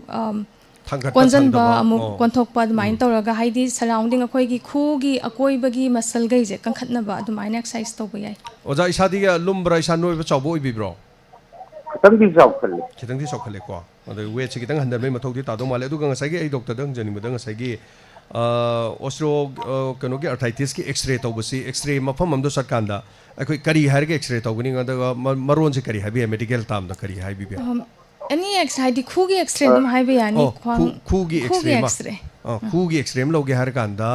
ꯑꯦꯛꯁꯔꯦ ꯂꯧꯕꯒꯤ ꯔꯤꯄꯣꯔꯠꯇꯨ ꯄꯨꯔꯀꯥꯟꯗ ꯗꯣꯛꯇꯔꯒꯤ ꯃꯅꯥꯛꯇ ꯑꯗꯨꯝ ꯂꯥꯛꯑꯀꯥꯟꯗ ꯁ꯭ꯇꯦꯖ 1ꯗꯂꯩꯕ꯭ꯔꯥ ꯁ꯭ꯇꯦꯖ 2ꯗ ꯂꯩꯕ꯭ꯔꯥ 3ꯗ ꯂꯩꯕ꯭ꯔꯥ 4ꯗ ꯂꯩꯕ꯭ꯔꯥ ꯍꯥꯏꯕꯗꯣ ꯑꯣꯖꯥ ꯃꯁꯤꯃ ꯌꯦꯡꯊꯣꯛꯄ ꯃꯊꯧ ꯇꯥꯏ ꯍꯥꯏꯔꯤ ꯑꯗꯨ ꯑꯣꯏꯔꯒꯗꯤ ꯅꯧꯔꯤꯉꯩꯗ ꯑꯣꯏꯔꯗꯤ ꯑꯦꯛꯁꯔꯁꯥꯏꯖ ꯈꯔꯅ ꯐꯩ ꯈꯔ ꯂꯨꯁꯜꯂꯝ ꯇꯥꯔꯒꯗꯤ ꯅꯤ ꯔꯤꯄ꯭ꯂꯦꯁꯃꯦꯟ ꯍꯥꯏꯗꯅ ꯑꯃꯨꯛ ꯂꯩꯈ꯭ꯔꯦ ꯅꯤ ꯔꯤꯄ꯭ꯂꯦꯁꯃꯦꯟꯁꯤꯗꯤ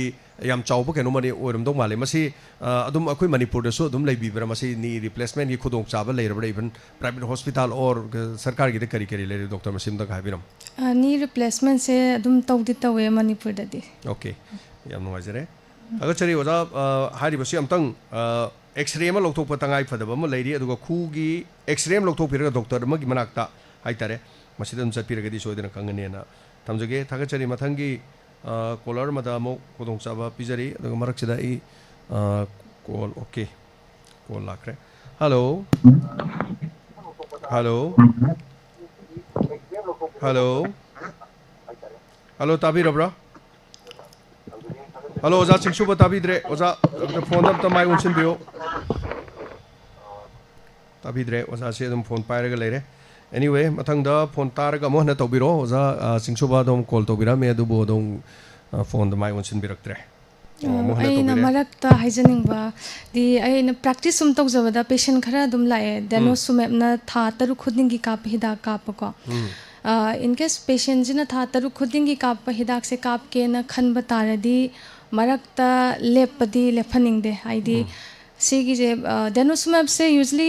11 to 15,000ꯒꯤ ꯔꯦꯟꯖꯇ ꯂꯥꯛꯑꯦ ꯃꯥꯁꯦ ꯈꯔ ꯑꯗꯨꯝ ꯇꯥꯡꯕ ꯍꯤꯗꯥꯛ ꯑꯣꯏ ꯑꯣꯀꯦ ꯑꯗꯨꯒ ꯋꯟꯁ ꯑꯩꯈꯣꯏꯅ ꯄꯦꯁꯦꯟꯗꯁꯨ ꯑꯣꯞꯁꯟ ꯇ꯭ꯔꯤꯠꯃꯦꯟ ꯑꯣꯞꯁꯟ ꯁꯤ ꯂꯩ ꯑꯃꯥꯎꯟꯅ ꯁꯤꯅꯦ ꯑꯗꯨꯒ ꯏꯁꯥꯒꯤ ꯀꯟꯗꯤꯁꯟꯒꯤ ꯃꯇꯨꯡ ꯏꯟꯅ ꯁꯤꯅꯗꯤ ꯕꯦꯁ ꯑꯣꯏ ꯑꯗꯣ ꯇꯥꯡꯕꯅꯤꯅ ꯁꯤ ꯑꯣꯞꯁꯟꯁꯦꯅ ꯑꯩꯈꯣꯏ ꯑꯗꯨꯝ ꯑꯅꯝꯕꯅ ꯄꯦꯁꯦꯟꯗ ꯑꯗꯨꯝ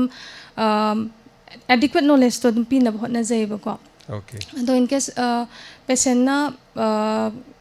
ꯈꯔ ꯅꯣꯂꯦꯖ ꯈꯤꯇꯪ ꯋꯥꯠꯄ ꯅꯠꯇ꯭ꯔꯒ ꯇ꯭रीटिंग ꯗꯣꯛꯇꯔꯗꯨꯅ ꯇꯥꯏꯝ ꯃꯇꯝ ꯂꯩꯇꯕꯒꯤ ꯃꯇꯨꯡ ꯏꯟꯅ ꯈꯔ ꯑꯍꯣꯡꯕ ꯂꯥꯛꯄꯗ ꯃꯤꯁꯑꯟꯗꯔꯁꯇꯦꯟꯗꯤꯡ ꯂꯩꯕ ꯈꯔ ꯑꯗꯨꯝ ꯌꯥꯎ ꯊꯦꯡꯅꯖꯩ ꯑꯗ ꯑꯩꯈꯣꯏꯅ ꯗꯦꯅꯣꯁꯨꯃꯦꯞꯁꯦ ꯄꯦꯁꯦꯟꯁꯦ ꯃꯃꯥꯡ ꯆꯍꯤꯗ ꯀꯥꯞꯈ꯭ꯔꯦ ꯁꯔꯨꯒꯤ ꯑꯃ ꯀꯥꯞꯈ꯭ꯔꯦ ꯀꯥꯏꯅ ꯍꯥꯏꯔꯒ ꯂꯥꯛꯄ ꯌꯥꯎꯋꯦ ꯍꯥꯏꯗꯤ ꯊꯥ 6 ꯈꯨꯗꯤꯡꯒꯤ ꯀꯥꯞꯀꯗꯕꯗꯨꯅ ꯆꯍꯤ ꯑꯃ ꯀꯥꯞꯄꯒ ꯐꯔꯛꯀꯅꯤꯅ ꯈꯟꯕ ꯌꯥꯎꯋꯦꯕꯀꯣ ꯑꯗꯨꯗꯤ ꯑꯔꯥꯟꯕꯅꯦ ꯗꯦꯅꯣꯁꯨꯃꯦꯞꯇꯤ ꯋꯟꯁ ꯀꯥꯞꯈ꯭ꯔꯗꯤ ꯀꯥꯞꯄ ꯂꯦꯞꯄ ꯃꯇꯝꯗ ꯍꯥꯟꯅ ꯁꯣꯛꯑꯝꯃꯤꯕ ꯆꯥꯡꯗꯣ ꯑꯗꯨꯗꯒꯤ ꯀꯥꯞꯄ ꯂꯦꯞꯄ ꯃꯇꯝꯗ ꯍꯦꯟꯅ ꯁꯣꯛꯊꯩ ꯍꯦꯟꯅ ꯃꯥꯡꯕ ꯍꯦꯜꯂꯦ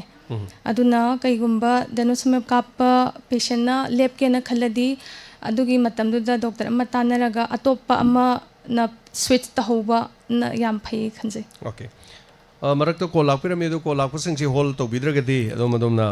adum masana adum call se thambiki madumadi akhoi hek paikha chabang amdabani aduna wari sanaring eda takiba mathang call lo khachagi. Hello. Hello, good afternoon, sir. I phone to Jerebe, I have phone to Jerebe, I have some Kunodagi, Vidyan the Sarma. Vidyan the topics the Kari Hambiringi, Wang take the lapisi. I'll have service, sir. I say program, I hope with the Taza who drive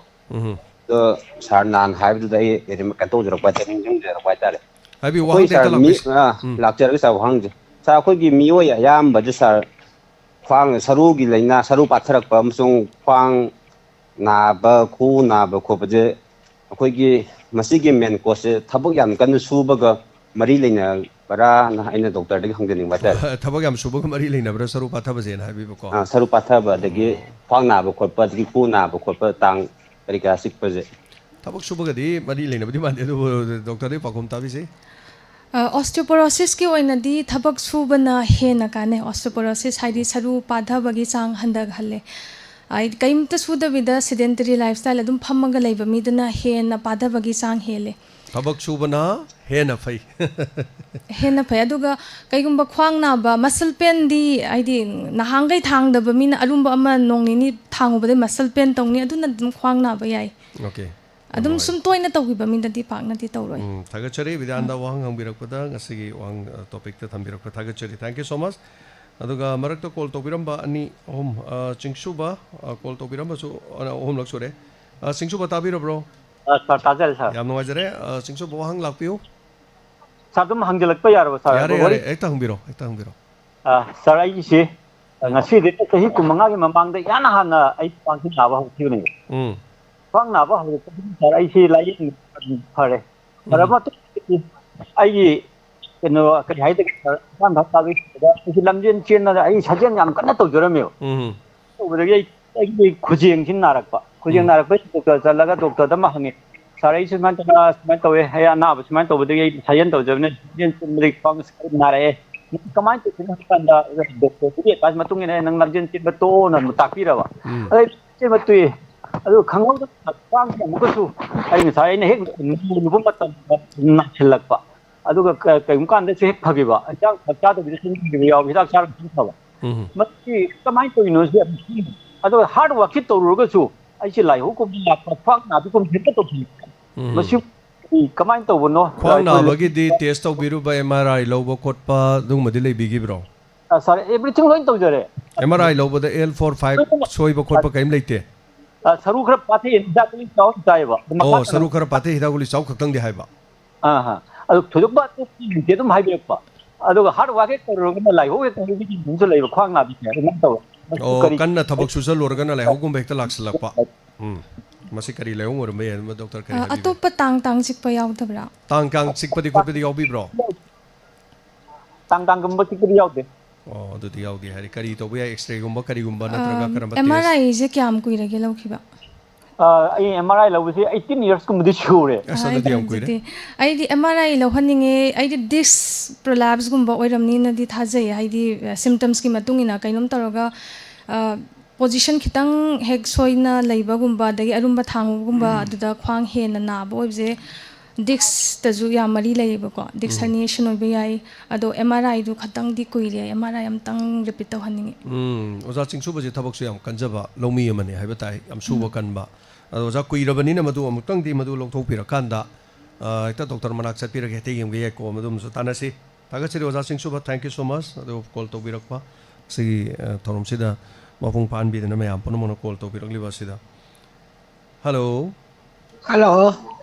Mingle like phong have you? Ang khang bok ti ma to mi nong ne.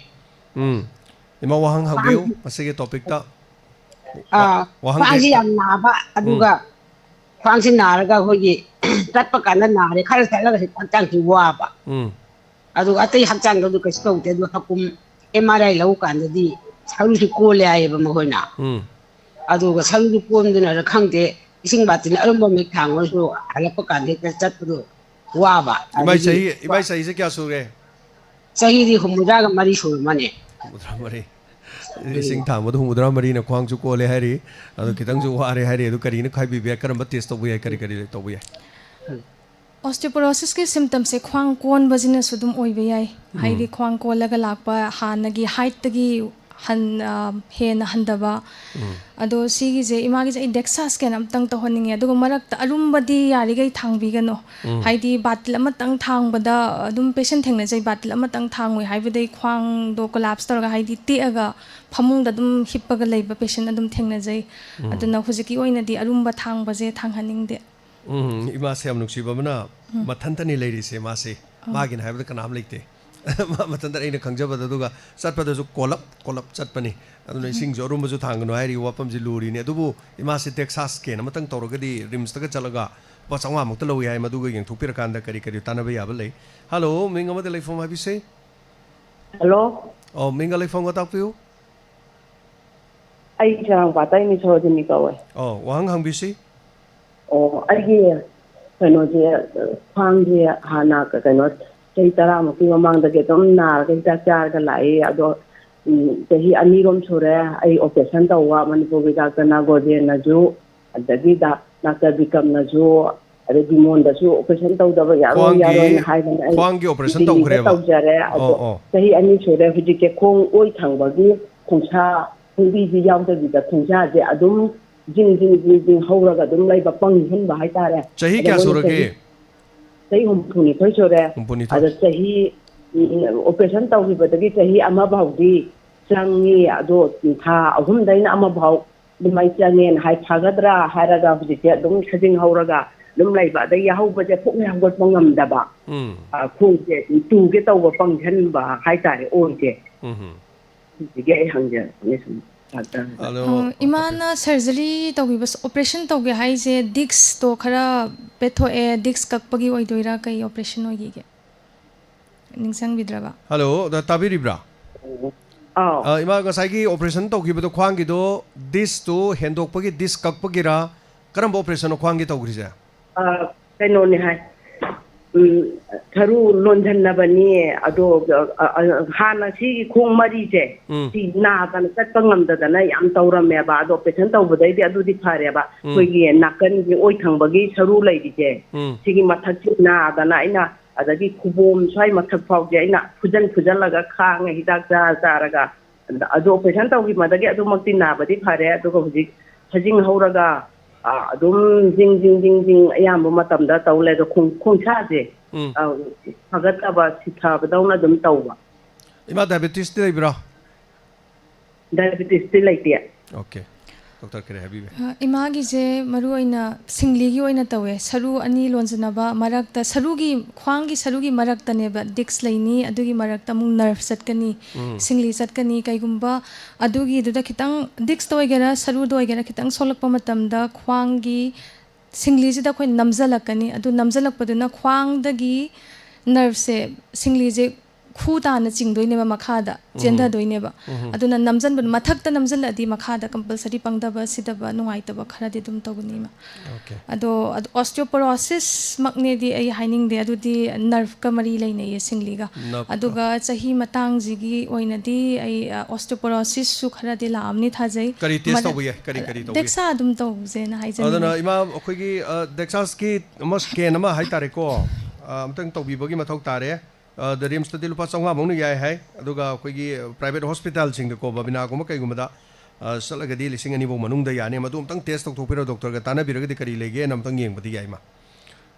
Thank you so much तागचरी call सु दुम फजन लाई ngasi थौरमदा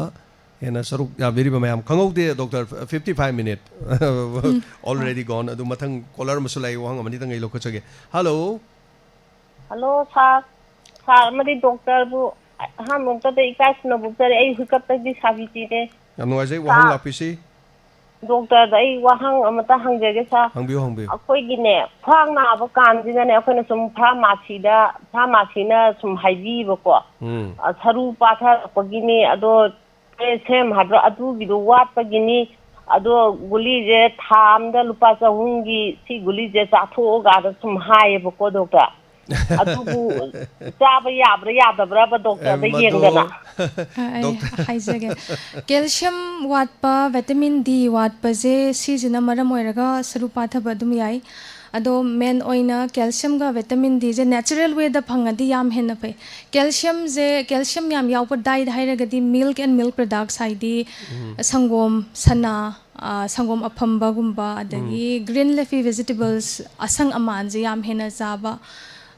ꯑꯗꯒꯤ dry ꯐ꯭ꯔꯨꯠꯁꯒꯨꯝꯕ ꯅꯠꯁꯒꯨꯝꯕ ꯑꯗꯨꯝ ꯃꯔꯥꯡ ꯀꯥꯏꯅ ꯌꯥꯎꯋꯤ ꯁꯤꯒꯨꯝꯕꯗꯀꯣ ꯑꯗꯩ ꯚꯤꯇꯥꯃꯤꯟ ꯗꯤ ꯍꯥꯏꯔꯒꯅ ꯅꯨꯡꯁꯥ ꯉꯥꯏꯍꯥꯛ ꯌꯥꯏꯕ 30 ꯃꯤꯅꯤꯠꯁꯃꯨꯛ ꯌꯥꯏꯕꯗ ꯑꯗꯨꯝ ꯌꯥꯏ ꯗꯦꯂꯤ ꯀꯣ ꯑꯗꯨꯃꯥꯏꯅ ꯇꯧꯔꯒꯅ ꯑꯗꯨꯝ ꯀꯥꯟꯅꯩ ꯀꯩꯒꯨꯝꯕ ꯁꯤꯁꯤꯅ ꯑꯩꯈꯣꯏ ꯁꯨꯕ ꯉꯝꯗꯕ ꯌꯥꯎꯋꯦ ꯗꯦꯂꯤ ꯔꯤꯀ꯭ꯋꯥꯏꯔꯃꯦꯟꯁꯦ ꯑꯍꯜ ꯑꯣꯏꯔꯀꯥꯟꯗ 1200 ꯃꯤꯂꯤꯒ꯭ꯔꯥꯝ ꯑꯗ ꯑꯩꯈꯣꯏꯅ ꯑꯅꯝꯕꯅ ꯄꯤꯖꯔꯤꯕ ꯅꯠꯇ꯭ꯔꯒ ꯀꯦꯜꯁꯤꯌꯝ ꯃꯥꯔꯀꯦꯠꯇ ꯐꯪꯕꯁꯦ ꯑꯅꯝꯕꯅ 500 ꯃꯤꯂꯤꯒ꯭ꯔꯥꯝꯅ ꯑꯅꯝꯕ ꯑꯣꯏꯌꯦꯕꯀꯣ ꯑꯗꯣ ꯋꯥꯠꯄꯒꯤ ꯃꯇꯨꯡ ꯏꯟꯅ ꯑꯩꯈꯣꯏꯅ ꯑꯗꯨꯝ ꯍꯦꯟꯅ ꯁꯄ꯭ꯂꯤꯃꯦꯟ ꯇꯧꯕ ꯌꯥꯏ ꯅꯠꯇ꯭ꯔꯒ ꯗꯦꯂꯤ ꯔꯤꯀ꯭ꯋꯥꯏꯔꯃꯦꯟ ꯑꯗꯨꯃꯥꯏꯅ ꯈꯔ 500ꯒꯨꯝꯕ ꯄꯤꯖꯕ ꯌꯥꯏ ꯑꯗꯣ ꯀꯩꯒꯨꯝꯕ ꯅꯦꯆꯔꯦꯜ ꯋꯦꯗ ꯁꯄ꯭ꯂꯤꯃꯦꯟ ꯇꯧꯕ ꯇꯥꯔꯗꯤ ꯃꯤ ꯑꯗꯨꯝ ꯄꯦꯁꯦꯟ ꯈꯔꯅ ꯁꯨꯝ ꯇꯣꯏꯅ ꯍꯪꯕꯤꯕ ꯍꯥꯏꯗꯤ ꯀꯤꯗꯅꯤ ꯁ꯭ꯇꯣꯟ ꯂꯩꯔꯣꯏꯗ꯭ꯔꯥ ꯅꯨꯡ ꯂꯩꯔꯣꯏꯗ꯭ꯔꯥꯅꯀꯣ ꯑꯗꯣ ꯅꯦꯆꯔꯦꯜ ꯋꯦꯗ ꯀꯩꯁꯨ ꯇꯧꯔꯣꯏ ꯑꯗꯨꯒ ꯑꯩꯈꯣꯏꯅ ꯁꯄ꯭ꯂꯤꯃꯦꯟ ꯇꯧꯕ ꯃꯇꯝꯗ ꯁꯄ꯭ꯂꯤꯃꯦꯟꯁꯦ ꯑꯣꯚꯔ ꯁꯄ꯭ꯂꯤꯃꯦꯟ ꯇꯧꯔꯕ ꯍꯥꯟꯅ ꯑꯗꯨꯒ ꯑꯣꯚꯔ ꯁꯄ꯭ꯂꯤꯃꯦꯟꯁꯦ ꯑꯩꯈꯣꯏꯅ ꯁꯨꯝ ꯃꯥꯔꯀꯦꯠꯇꯩ ꯁꯨꯝ ꯆꯥꯕꯁꯦ ꯍꯦꯟꯅ ꯆꯥꯔꯀꯥꯟꯗ ꯆꯥꯟꯁ ꯈꯔ ꯂꯩ ꯁꯤꯅ ꯑꯗꯨꯝ ꯁ꯭ꯇꯣꯟ ꯐꯣꯔꯝ ꯇꯧꯕꯒꯤ ꯆꯥꯟꯁ ꯂꯩ ꯁꯦꯆꯨꯔꯦꯁꯟ ꯈꯔ ꯌꯨꯔꯤꯟꯗꯣ ꯈꯔ ꯁꯦꯆꯨꯔꯦꯇꯦꯠ ꯑꯣꯏꯔꯛꯑꯒꯀꯣ ꯑꯗꯨ ꯅꯠꯇꯕ ꯅꯦꯆꯔꯦꯜ ꯋꯦꯗ ꯑꯩꯈꯣꯏꯅ ꯁꯄ꯭ꯂꯤꯃꯦꯟ ꯇꯧꯕꯗ ꯑꯗꯨꯅ ꯍꯦꯟꯅ ꯐꯩ ꯍꯥꯏꯗꯤ ꯀꯦꯜꯁꯤꯌꯝ ꯑꯣꯛꯖꯥꯂꯦꯠꯅ ꯃꯈꯜ ꯈꯔ ꯂꯩ ꯀꯤꯗꯅꯤ ꯁ꯭ꯇꯣꯟ ꯍꯦꯟꯅ ꯐꯣꯔꯝ ꯇꯧꯕ ꯑꯗꯨꯒꯤ ꯑꯣꯛꯖꯥꯂꯦꯠꯇꯣ ꯕꯥꯏꯟ ꯇꯧꯔꯒ ꯑꯣꯏꯅ ꯊꯝꯗꯣꯏꯅꯦꯕꯀꯣ ꯑꯩꯈꯣꯏꯒꯤ ꯉꯝꯖꯔꯗꯤ ꯅꯦꯆꯔꯦꯜ ꯋꯦ ꯑꯣꯏꯅ ꯕꯦꯁꯅꯦ ꯑꯗꯨꯗ ꯑꯩꯈꯣꯏꯅ ꯉꯝꯗꯦ ꯍꯥꯏꯗꯤ ꯆꯥꯕ ꯊꯛꯄꯁꯨ ꯑꯩꯈꯣꯏ ꯕꯦꯂꯦꯟꯁ ꯗꯥꯏꯠꯁꯦ ꯑꯩꯈꯣꯏ ꯑꯅꯝꯕꯅ ꯁꯦꯝꯕ ꯀꯩꯁꯨ ꯉꯝꯗꯦꯕ ꯑꯗꯨꯅ ꯑꯩꯈꯣꯏ ꯃꯔꯛꯇ ꯁꯄ꯭ꯂꯤꯃꯦꯟ ꯇꯧꯕꯕꯨꯗꯤ ꯀꯩꯁꯨ ꯀꯥꯏꯗꯦ ꯑꯗꯨꯅ ꯆꯥꯔꯤꯕ ꯆꯤꯟꯖꯥꯛꯁꯤꯡꯗꯁꯨ ꯀꯦꯜꯁꯤꯌꯝ ꯑꯣꯖꯥꯂꯦꯠ ꯍꯦꯟꯕ ꯃꯅꯥ ꯃꯁꯤꯡꯁꯨ ꯑꯗꯨꯝ ꯌꯥꯎꯔꯤ ꯌꯥꯝ ꯇꯣꯏꯅ ꯈꯤꯇꯪ ꯆꯥꯕꯗꯤ ꯌꯥꯔ ꯚꯥꯔꯤ ꯆꯥꯁꯟ ꯀꯥꯟꯗ ꯑꯣꯖꯥꯂꯦꯠ ꯍꯦꯟꯕꯒꯤ ꯋꯥꯔꯤꯁꯨ ꯌꯥꯝ ꯂꯩꯈ꯭ꯔꯦ ꯍꯥꯏꯇꯥꯔꯦ ꯁ꯭ꯇꯣꯟ ꯂꯩꯕꯒꯤꯗꯤ ꯍꯜꯂꯣ ꯃꯤꯡ ꯑꯃꯗꯤ ꯂꯩꯐꯝ ꯍꯥꯏꯕꯤꯁꯤ ꯍꯜꯂꯣ ꯏꯕꯨꯡ ꯁꯤꯡꯖꯃꯩ ꯕꯀꯠꯇꯤ ꯂꯩꯀꯥꯏꯗꯩ ꯁꯪꯒꯤꯇꯥ ꯁꯪꯒꯤꯇꯥ ꯋꯥꯍꯪ ꯍꯪꯕꯤꯁꯤ ꯑꯩ ꯈ꯭ꯋꯥꯡꯁꯦ ꯏꯕꯨꯡ ꯀꯩꯅꯣ ꯗꯥꯛꯇꯔꯗꯨꯁꯨ ꯑꯩ N45ꯁꯦ ꯄꯥꯊꯩ ꯍꯥꯏꯕ ꯍꯤꯗꯥꯛꯁꯤꯒ ꯃꯣꯏ ꯀꯩꯅꯣꯒꯨꯝꯕꯗꯤ ꯂꯧꯍꯟꯗꯦꯕ ꯀꯩꯅꯣ ꯑꯦꯛꯁꯔꯦ ꯂꯧꯕꯗ ꯍꯥꯏꯕꯅꯦꯕ ꯃꯣꯏꯅ ꯗꯥꯛꯇꯔꯅ ꯑꯗꯩꯗ ꯑꯩꯅ ꯈ꯭ꯋꯥꯡꯁꯤ ꯅꯥꯔꯀꯥꯟꯁꯤꯗ ꯈ꯭ꯋꯥꯡꯒꯤ ꯃꯄꯥꯁꯦ ꯑꯩꯈꯣꯏ ꯃꯩ ꯍꯩꯗꯧꯕꯩ ꯁꯥꯕꯗꯣ ꯏꯁꯥꯗ ꯁꯥꯕꯗꯧ ꯇꯧꯕꯗꯣ ꯇꯧꯕ ꯑꯗꯨꯒ ꯑꯩꯈꯣꯏ ꯋꯥꯈꯜ ꯀꯩꯀꯩ ꯁꯨꯝ ꯅꯨꯡꯉꯥꯏꯇꯕ ꯈꯣꯠꯄ ꯋꯥꯈꯜ ꯀꯩꯀꯩ ꯈꯟꯖꯜꯂꯒꯅ ꯑꯃꯨꯛ ꯍꯦꯜꯂꯦꯕ ꯑꯩ ꯈ꯭ꯋꯥꯡ ꯅꯥꯕꯁꯦ ꯑꯗꯨꯒ ꯃꯔꯨ ꯑꯣꯏꯅ ꯗꯥꯛꯇꯔꯁꯦ ꯀꯥꯏ ꯄꯨꯕꯤꯅꯣ ꯗꯥꯛꯇꯔꯗꯣ ꯌꯦꯡꯅꯤꯡꯕꯒꯤ ꯗꯤꯇꯦꯜꯁ ꯑꯩꯈꯣꯏꯗ ꯑꯗꯨꯝ ꯂꯧꯕꯤꯕ ꯌꯥꯅꯤ ꯗꯣꯛꯇꯔꯒꯤ ꯂꯩꯐꯝ ꯑꯗꯨꯝ ꯗꯤꯇꯦꯜꯁ ꯑꯗꯨꯝ ꯃꯦꯁꯦꯖ ꯊꯥꯕꯤꯔꯛꯑꯣ ꯑꯩ ꯑꯗꯨꯝ ꯍꯟꯖꯔꯛꯀꯦ ꯑꯗꯨꯒ ꯍꯧꯖꯤꯛꯀꯤ N45ꯁꯤ ꯅꯝꯕꯗꯨꯅ ꯃꯁꯤ ꯁꯤꯡꯂꯤ ꯂꯣꯟꯖꯝꯅꯤ ꯅꯝꯕꯅꯤ ꯍꯥꯏꯔꯦ ꯃꯈꯣꯡ ꯄꯣꯛꯈꯥꯏꯕꯅꯤ ꯍꯥꯏꯔꯦ L45ꯁꯤ ꯀꯔꯤꯅꯣ पाथबने है पाथबने है ओके डॉक्टर करी हबीबी एक्सरेदबुदी खरा दुम खंगबा ngame but akoina exact stratify haidi si makna padhare si gi level dudi score dudi akoi exact hotpa ngamde x-ray dagi di aduga akoina hidak pira adi adugi direct score do maru oi aduna dexa to honingi aduga somne attend tawriba doctor na ju frac score kaina leiba ko fracture risk assessment score na adu hotlaga adugi matung inna akoina treatment adum plan tawba yani haise okay sidai cham se dexa gi adum scan ama tawra adum yani ba अदु सु plan तौबे या in case DEXA द normal लेरमे हार जो FRAX score हाइड osteopenia लेरमे -1 दगिना -2.5 लेरमे ऑस्टियोपोरोसिस यौद्री मग हाइरसु रिस्क कयाम वांगना लेगे न खतोक याई मदुदा कैलकुलेट अमा तौबदी याई हबने अदु ngसाई फार्मेसी दगी कैल्शियम लेरगा चाव हाइबई पाखुमसी मसी येंथोगा चायना फन फैना हाइदोरिब्रा ngसाई मदुई पाखुमदुम करीना हाइबिनो मे लोइसल थामा चाबदा ए दुम याइना खल्ले फार्मेसी लौरसु कैसु काइदे दुम डाइट त खरा दुम वाना वालपना दुम लेब इंडियन पॉपुलेशन गइसे ओके हेलो मिंगा लाइफोंग हाइबियो इथाइदगी अचौबा इथाइदगी तापियो ngasiगी osteoporosis ka mari leina ba wahang hangbiyo aije operation di akoi nungi operation je tawbada tikbiji sole dana akoi ge 5 scale happy pukto ko ado tha ohum mari ge dum chille ba ada ngasai gi aigi nuai chigi bidi nuai tabadi thedonga puttadi thedonga kai bidi oje aduga khongya ki am saba khongya ni saba ji masi operation ꯇꯧꯈꯤꯕ pipe ꯍꯥꯞꯁꯤꯅ ꯃꯔꯤ ꯑꯣꯏꯒꯗꯣꯏꯔꯥ ꯑꯗꯨꯒ ꯃꯁꯤ ꯅꯨꯡꯗꯥꯡ ꯑꯍꯤꯡꯒꯁꯦ ꯇꯨꯝꯕ ꯉꯝꯗꯕ ꯌꯥꯁꯦ ꯄꯩ ꯁꯥꯕ पाइप हापीसी URS की नुंग तारकनबगी किडनी दगी पाइप हापदरो करिनो हापीरिसे ꯑꯣ ꯑꯩꯈꯣꯏ ꯅꯨꯡꯒꯤ ꯑꯣꯄꯔꯦꯁꯟ ꯇꯧꯔ ꯃꯇꯨꯡꯗ ꯑꯩꯈꯣꯏ ꯀꯤꯗꯅꯤꯁꯦ ꯕꯣꯠ ꯁꯥꯏꯠ ꯅꯥꯀꯜ ꯑꯅꯤꯃꯛ ꯂꯣꯏ ꯂꯦꯟꯕꯅꯦꯕ ꯑꯩꯁꯦ ꯅꯨꯡ ꯑꯅꯤꯃꯛ होय ꯅꯥꯀꯜ ꯑꯅꯤꯃꯛ ꯂꯦꯟꯕꯅꯦꯕ होय ꯑꯗꯨꯗ ꯉꯁꯥꯏꯒꯤ ꯀꯤꯗꯅꯤꯁꯤ ꯈꯔ ꯁꯣꯜꯂꯦ ꯑꯗꯨꯗꯨꯅ ꯇꯥꯗꯒꯤꯁꯤ ꯁꯥꯔ ꯀꯥꯀꯨꯅ ꯇꯧꯕꯅꯦ ꯑꯗꯣ ꯇꯥꯗ ꯅꯪꯒꯤꯁꯤ ꯀꯩꯅꯣ ꯇꯧꯁꯤ ꯑꯃꯗꯤ ꯅꯪꯁꯤ ꯂꯥꯏꯐꯀꯤ ꯑꯣꯏꯅ ꯍꯥꯞꯇꯕ ꯌꯥꯔꯔꯣꯏ ओ स्टेन हापगा थमनेबा ꯑꯧ anyway aduna stain hapaduna khongkha sabasiga mari nenaramgadra aduga khongkha sabasiga osteoporosis or something si kari kari mari lename doctor kari habibe somgi kidney function je kamain tawge kidney function test kumadi kamai tawbiba kidney function ki khara creatinine wangi akai ba khara son ba hai tare son ba se creatinine da 1.2 adu 1 henba 2 henba karam karamba du chang lei di khangbi bro anoba test to bi ki bro anoba ji di kano anoba je ai kano atak matam je adu ki test report ti se sang di roi le ga du di oh chimpa di pudre okay okay normal ne na hai ki ba du di ko sum chawrak na ningjang bidre ko okay sumaina tawbaje खोंया साबजे neuropathy का मरी अदुम लेने nerve सोंजलकपगा को अदो स्माइना nerve सोंजलकपजे सी की लाइना diabetes अदुम खरा कमन ओइना लाइना का मरी लेना बादी डायबिटीज नाबा मिदा खरा कमन ओइ स्माइना खोंया साबा नर्व सोंजलकपजे अदु नत्रेजु 30% स्माइना नाबजे cryptogenic polyneuropathy haibako haidi cryptogenic haidi maram sunglai leitabida sumaina adum sagalakpa tawba nerve sonjalakpagi adu sigi nerve ki hidak adum saba yai adu natraga CKD kaina chronic kidney disease na ba mida restless leg syndrome na lei haidi nungdang daga tumbada khong je khara lengdriga isa je saboi lakpa ye haina daba ma tawba adu maina lakpa sudum yawi adu gi treatment nam kitang tongalakani okay anu ajere doctor aduga pungama minute ani budi fare thorom chu wang amani dang ten dang na sum lak sage oje calcium gi de vitamin D amadi calcium gi matang je dum kada panbi gre hai tare kara koi gi saru sarang sing je strengthen hoine ne bagi kari kari ma se koi exercise kum kari kari to bi bi exercise se weight bearing exercise taring gi dikhar paramingoli jo painkiller guma je taring gi dikhar paramingoli jo painkiller guma je tam sa bani sum kisalak ba hai tare ado hawsi tum bukot pa je khwang ja tum na ba tum ba yaon yenga ka tum me de hagut pa ju saje sema ka dum hagut tere ba fu hagut pangam da ba adi pham jalu ga na mo hagut pangam da ba adi ka sunata ba ju kak na longora ga nu kha pa ka ya da bugum ba nu sit na tie ma dong na isa je to ba adi hana ai doctor yeng ma ya ba yeng doctor singam dre yeng de ado si kramai tawraga phagada ge operation to bane pharibara doctor ye udun khacheni isagi chahi kya mo ko bi azabasan chahi kya subire ai chahi 51 smile sujara 51 je id operation gi decision di neurosurgeon na di lepakani id magi compression gi level do kamaina lei sokpa gi level do kamaina lei khalaga do surgery gi mamang da khoina trial je yamdrabada tha ahum physiotherapy di adum advice tawe patient adum fibam yam sokna laga physiotherapy tawraga phagi badi yam di lei somja physiotherapy chatpi bro physiotherapy ko mujhe tawbi gi bro physiotherapy je ai tawba ya am tawre adagi kana bai phang da ba khara tawring gaina khara he yang bining ba do to khadang to ga na mu lumjan me hemba physiotherapy makhan ya me ka bi je continuous process oi ta ba kari madam physiotherapy je adum sang nai na to haninge haidi tha mamung chatlure harga lepana taba aidi muscle build tawrakpa bone build tawrakpa jidi nungti gi kharga tawbuduna oidoine ba ko ngasi khara tawren hekta phadawdi oide amura nirak tawrakan de laptop piroi dobani ado physiotherapy je yumda dum tawbi yumda jo dum saje longwe moina takpa saje dum tawbi ko aduga ai physiotherapy je tha mari mangal se pera do chatlure ba ado kana be phang da badagi ai je pasagum tinga tu em pathar ge na pathare ba de khwang sing bi tawna tawre khwang gu sing ga dum ya laga mathak ta 90 hujik se chatra maksu yum da tawba ya ba exercise khara dilai da na khwang ge adu dum tawhaninge adum bedana utang makhan du takpi o ai dum kaza ge aga chari adu mase noma thengna bagi hai tare ko adu matanja masu karmai na dum hochin na dum habi bi abro ji ko खितंगदी लूरनी अदना ओजा बसन कनो तो बिरकांदा नोमा contact तौजगे को सोइदना message थाबिरो address ताकजगे दुगा तंग तानाबिबा हाइतारेको यंगसिन doctor सु मयाम येंगे हाबनिना कनाना खंगनी अमा थोक येंकांदा थोक तौबद खितंग लाइबा लेरगदी मरम दिनुक्तिगी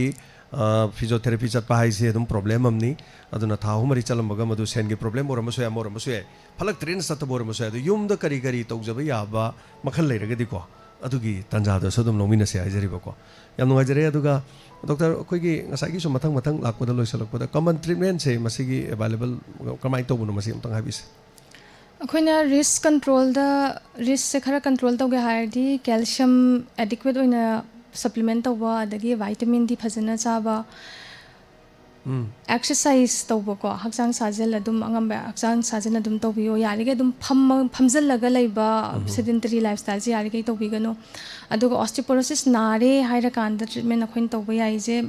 हिदाक मखल मयाम लै चाबा याइ हिदाक ईदा कापे याइ फेट सबक्यूटेनियस त अदुम कापे याइ अदा लेरिजे अखोइना मोस्ट कॉमन ओइना फर्स्ट लाइन ओइना सिजना बजे बिस फॉस्फोनेट हाइदी हुजिकी पादा बजे थिंगनबको सिगी हिदाक से इनकेस चाबा तारदी चाही मंगा कंटिन्यूस चाइ अदुगा in case cup तारदी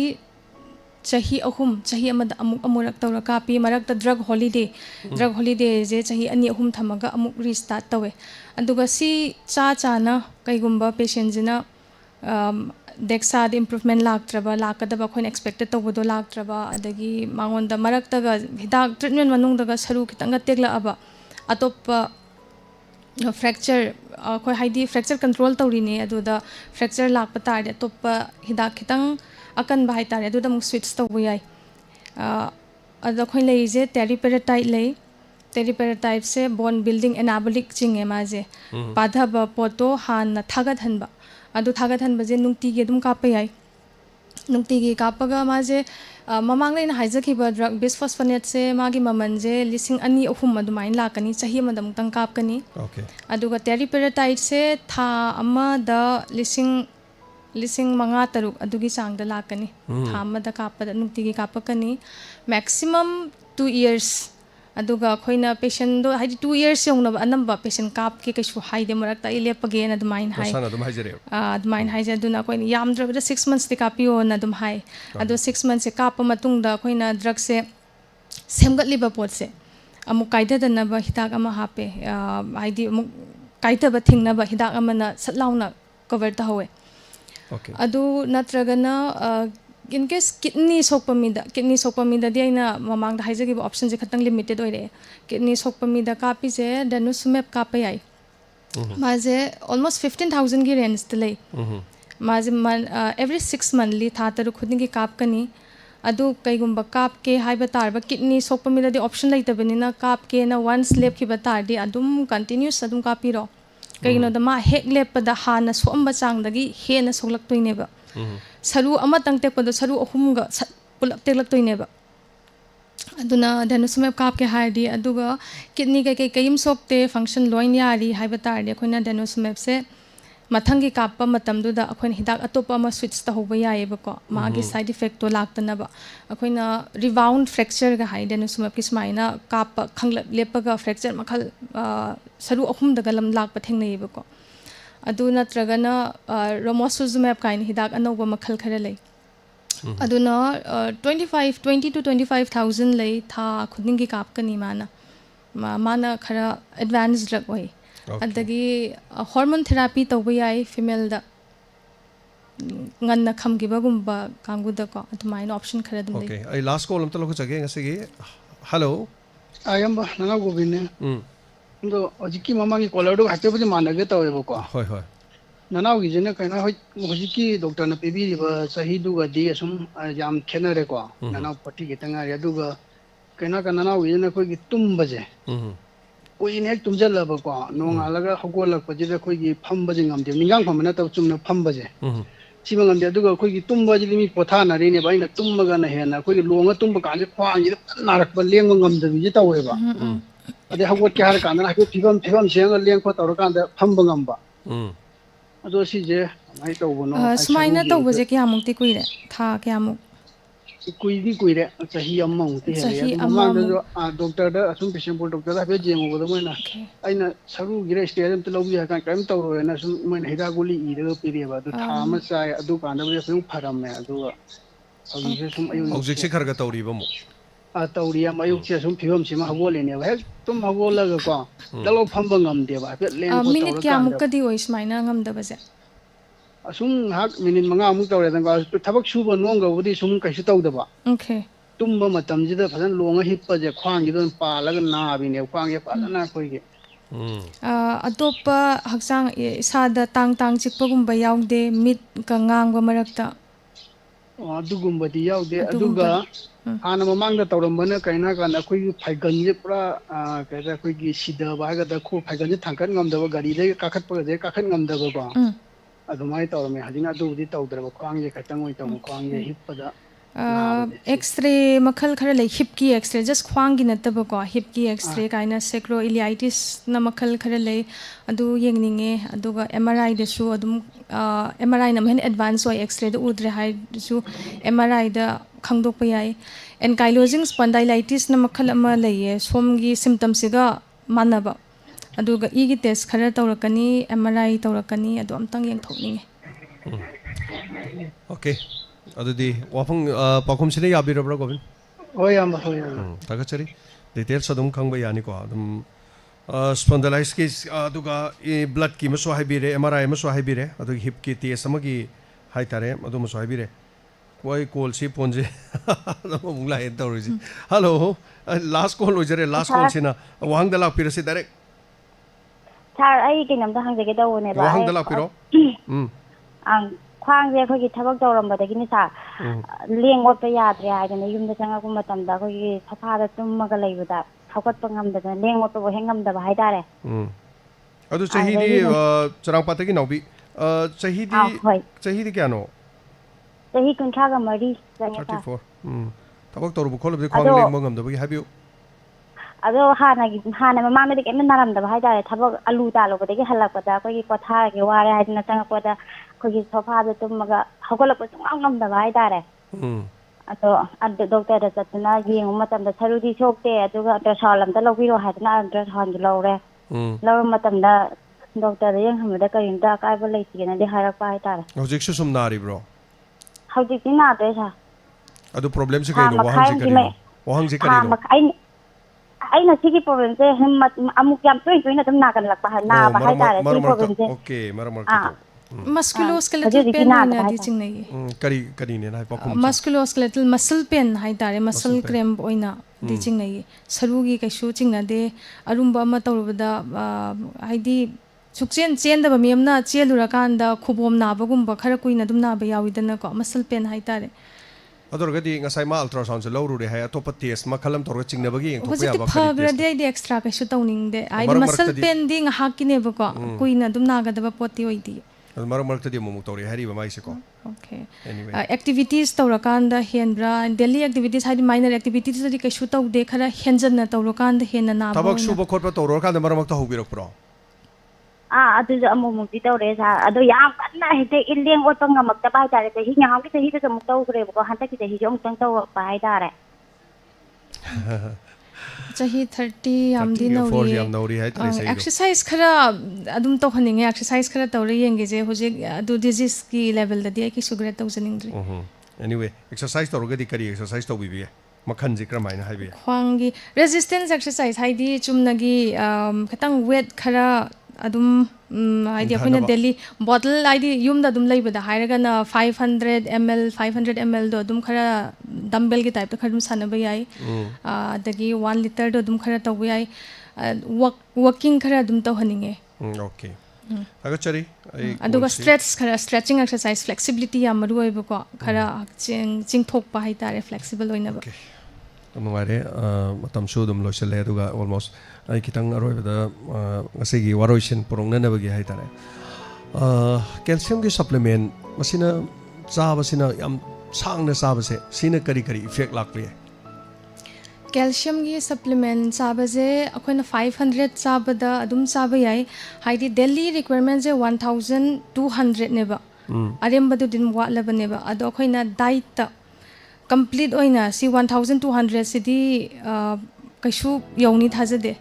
aduga akoina hekta olaga chaba mak natabanina kharadi dum walani aduna 500 chaba adum yai but patient jina kaigumba nung khara laiganba khara prone oiba mi adugumba dadi kaishu pijaningde haidi patient amana tumba matamda ngarang yam hena tumgre hayeng di tummaroigi haiba yadaba dumaina calcium ju daily requirement haiba ama dum laiba nungtigi changda yadra changda yadaba madi oiri adogadi ngasagi osteoporosis ka arthritis ka si ani si mari leinabra kari haibe amos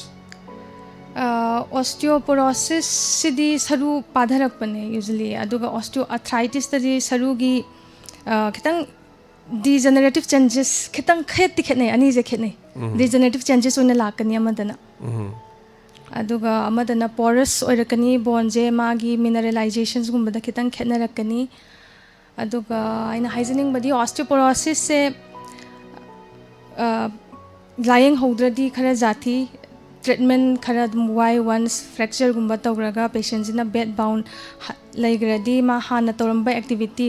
donga ma aroi aduga phamung da lairani yam achamba activities haidi ma pan thokpa khong hamba chaba si jumingo da depend tawra ani aduna magi patient dugi quality of life completely handara ani atop add on disease haidari depression adum lakani aduna maram oiraga imung da so choba poluma mo hela oirakani haidi family do pulap ki burden ama oirak toine bako asmain oira harju osteoporosis se prevent tawpa yai matang chana matam chana yengthokpiu matam chana test tokthokpiu aduga treatment available option mayam lai treatable ne na hygienic prevent tawpa yai yam nungare aroibida haitare the last question what happens if how can elderly people prevent falls at home okay falls se yamaru ya hangi dadi ko aduga saru sondar amina once fall tawari aduna men risk ne fracture gi saru tekpagi ado ahan gaina resistance exercise khara di dum tawbiyo flexible balance exercise kaina lei haidi wall da khut se na wall da thamaga khong nama ma thangalaga 1 to 10 like 10 to 15 muk se thibiro adai khong nama muk thangat piro adagi hana wall da aduna balance to mangdana ba isagi haidi tam tamna sum hogolakpa yai exercise ko adagi yumda loose rak haitare floor da oire ju wire gumba te te side da ba slippery floor ohenda ba wash bathroom oigera washroom oigera badum khara kangna thambi ba adagi yaradi akoina grip handle kaina hai ba ko washroom da adi any toilet ta oigera grip handle gaido chat pa haidi ahandi mobility issue sasok chasin gi issue khara lakpanina akoina wall da pairaga chatna ba grip handles adum tawba yai du haisage aduga well lighted lighting ju yamaru oi marang adequate lighting to handiyo thank you so much thagachari asagi thoromda saruga abiri ba aduga wahang hangbi kiba adu youtube live streaming manipur da net thingi bane to live session da mi chani ga yankhai live to live bi say thank you so much koi ki family members sing hena mapung phan bi bagi dama next mathang damo atopa face to face ki thoromda atopa personalities purok chege soidena making asigi thorom se tabiraga kari phobi bagi dong thamoida adana soidena ma comment section da comment pibiramo feedback soidena pibiu adom gi feedback na khogi thabak thorom sing de hena khoida thongna hojariban and thank you so much doctor ngasi ufam sida lingsin pirwa dr diparani takelemu ngasi takelmayum ngasi gi thorom sida lingsin biraktana suruga bi baduga ngasi gi thorom sigi sponsor ta koi babina hospital khabai soi aduga diamond donors family co sponsored loinana stan lidi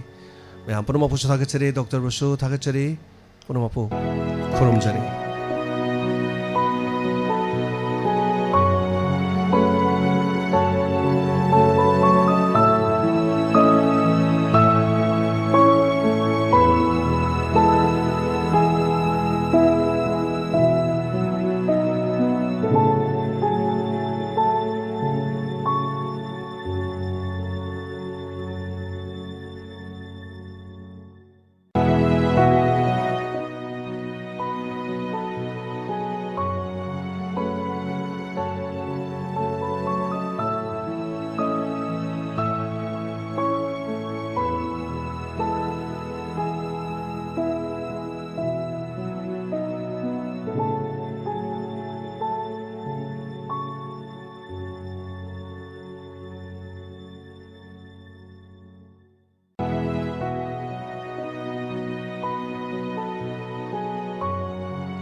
Lengsin Biraksi, Mindful Wellness Center, Homeopathy, Yoga and Naturopathy, Rims Road opposite Babina Diagnostic Imphal. Mafam asida yoga amadi naturopathy ki consultation tobugi khudong saba leizai. Therapeutic yoga session thamjari, acupuncture, acupressure, massage therapy, electrotherapy, physical therapy, practices of mental well-being, diet amadi lifestyle ki counseling, coping therapy, steam bath. Hariba sing asida natana tongan ba treatment kharasu leizari. Obesity, arthritis, frozen shoulder, cervical pain, back pain, Bell's palsy, migraine, sinusitis, sciatica, post-stroke rehabilitation, diabetes mellitus, insomnia, stress and anxiety, depression, PCOD. Hariba laina sing asi adom mayong na bibata ragadi. Mindful Wellness Center, Homeopathy, Yoga and Naturopathy, Rims Road Talaiba, Babina Diagnostic ki hek mayong na bata leizari. Tongan balay na kaya da sulayang na nabagidamak homeopathy ki layang pathap leizay.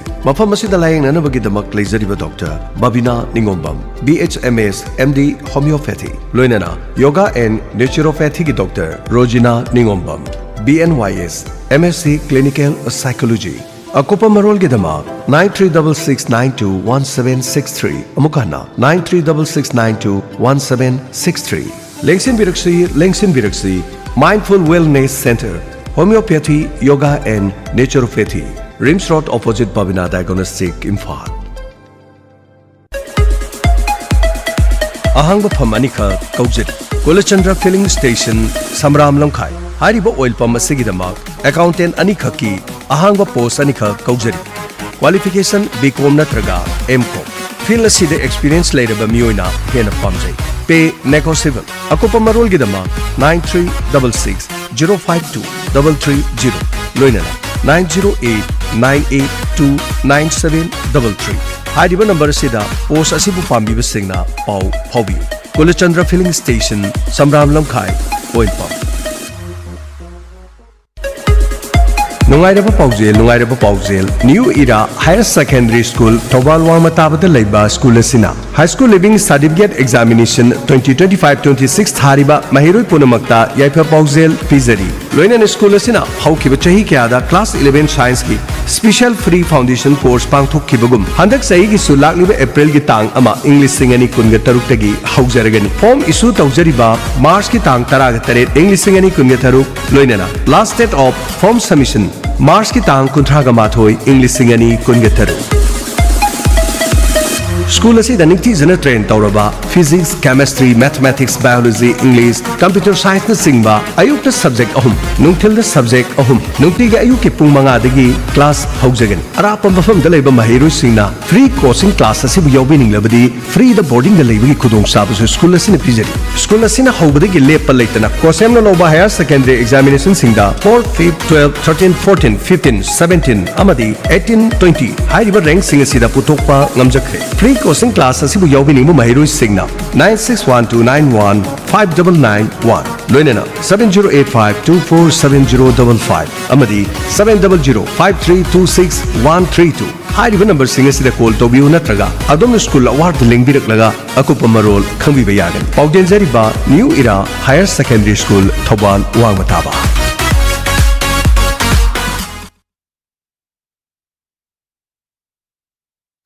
Nung tumhale Ishwar ki mangtak amadagi nung 27 mm ki mathakta leiba phawbada sangayumpham nungphau pakha bemda leiba sanahalgi mana masing semba hidak thakpadagi nungsing pungtum tumhanduna phanba ngamle masinga kidney ising komda leiba nungsing tumhanduna maipak na laying bangamle nung leiba singna amuktang sangyeng tawthokpiu akopa marol gi dama call tobiro 9366752158 amukahana 9366752158 layeng zariba sanahal sangayumpham nungpho pakham men matam kuina nungsang haibadi piles laina asina aduna khudong chadaba kaya mayok naduna leraklaba amadi atopa layeng kaya chathaba matamda phabangamdraba natraga laina asi yengthokpagi khudong chadaba mayok naduna leraba singna madugi damukto wabirurugan sahi taragi mathakta experience leraba laina asi yengbuda miyo chakya phan bangam kraba mayang Imphal Bengal digi kabirani phundrei mayum jobida loinena machanupa Safik Anwar anina punna नुपा अमदी नुपी सिंगी तोंगा तोंगाना लायेंगी खुदोंग चाबा पिजरी कबीरानी फुंद्रमयुम जुबिदागी हिदाक असे अमुक्तंग थकपदा नुंगसंग हाइबदी piles पुंफा फहनबा ngamle laina asina naduna khudong chadaba kayamarum adom mayok nabirabadi ngasi ngasima mayang imphal bengun da leriba pondremeyum jobida amadi safik anwar ga unabi akupa marol gi dama call tobiyo 9856601688 amadi 9402783274 piles naba anaba gi dama kabirani pondremeyum jobida amadi safik anwar mayang imphal bengun Media Computer and Electronics, recognized by ACVT Government of Manipur, Uripok Torang Mamlekai, near Flyover Bridge. Media Computer and Electronics ta Mahuk Shagumna, computer ki classes sing Hausergani. Course sing the Office Automation CCC 2 months, Spoken English 2 months, Tele with Accounting 2 months, Certificate course on Computer Application CCCA 6 months, DTP Desktop Publishing 4 months, Multimedia and Videography 2 to 4 months, DCA COPA 1 year. Satra amagi system amagi khudong chaba pizari certified oiraba mahiroi lising kun gi mathakta puthokraba mafam amadi ayamana government amadi private sector singda thabak pikraba institute amani khwaidigi liraba government recognized oiraba institute amani hariba sigi admission hangdukchari ngasi mak registration tobi mafam asda assemble desktop laptop loina laptop yadaba singi partner singbasu phangbigen akupa marol gi dama call tobi 9612510085 amadi 98562637220 Media Computers and Electronics recognized by SCVT Government of Manipur, Uripok Flyover Bridge, Food Point, Imphal.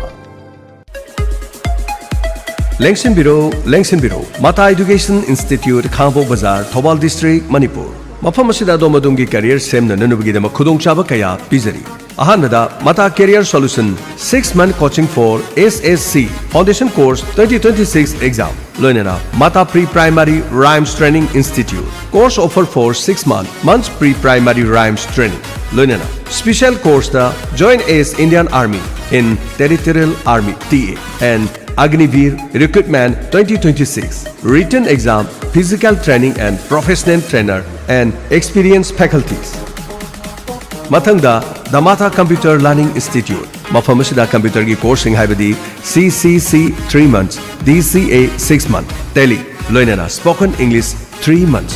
Hari basigi khudong chaba kaya marum pizari. Hena kupa marol gi dama 8131069576. Loinena 7629938551. Panjari ba tongan ba career solution singa sigi damakta ahan bala ko sata tara da 20% gi offer pizagani. Pizari ba tongan ba career solution singa si chaliba Mars ki tang kun manga English singani kun taruk tagi hausergani. Lengsin Bureau,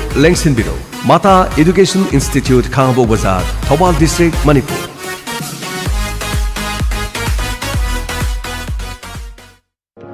Hangdukchari, Ayush Healing Point, Armani Building Pakhang Lapam Pareng, Kaksing Kunjai Lekai. Mafam masida Ayush ki laing bagi khudong chaba phangbiragani. Loinana makal khudimaki therapy tobagi khudong chaba su phangbigani. Therapy makal singa dudi homeopathic consultation, yoga and naturopathic consultation, Ayush medicine, acupuncture, massage therapy, yoga therapy, steam bath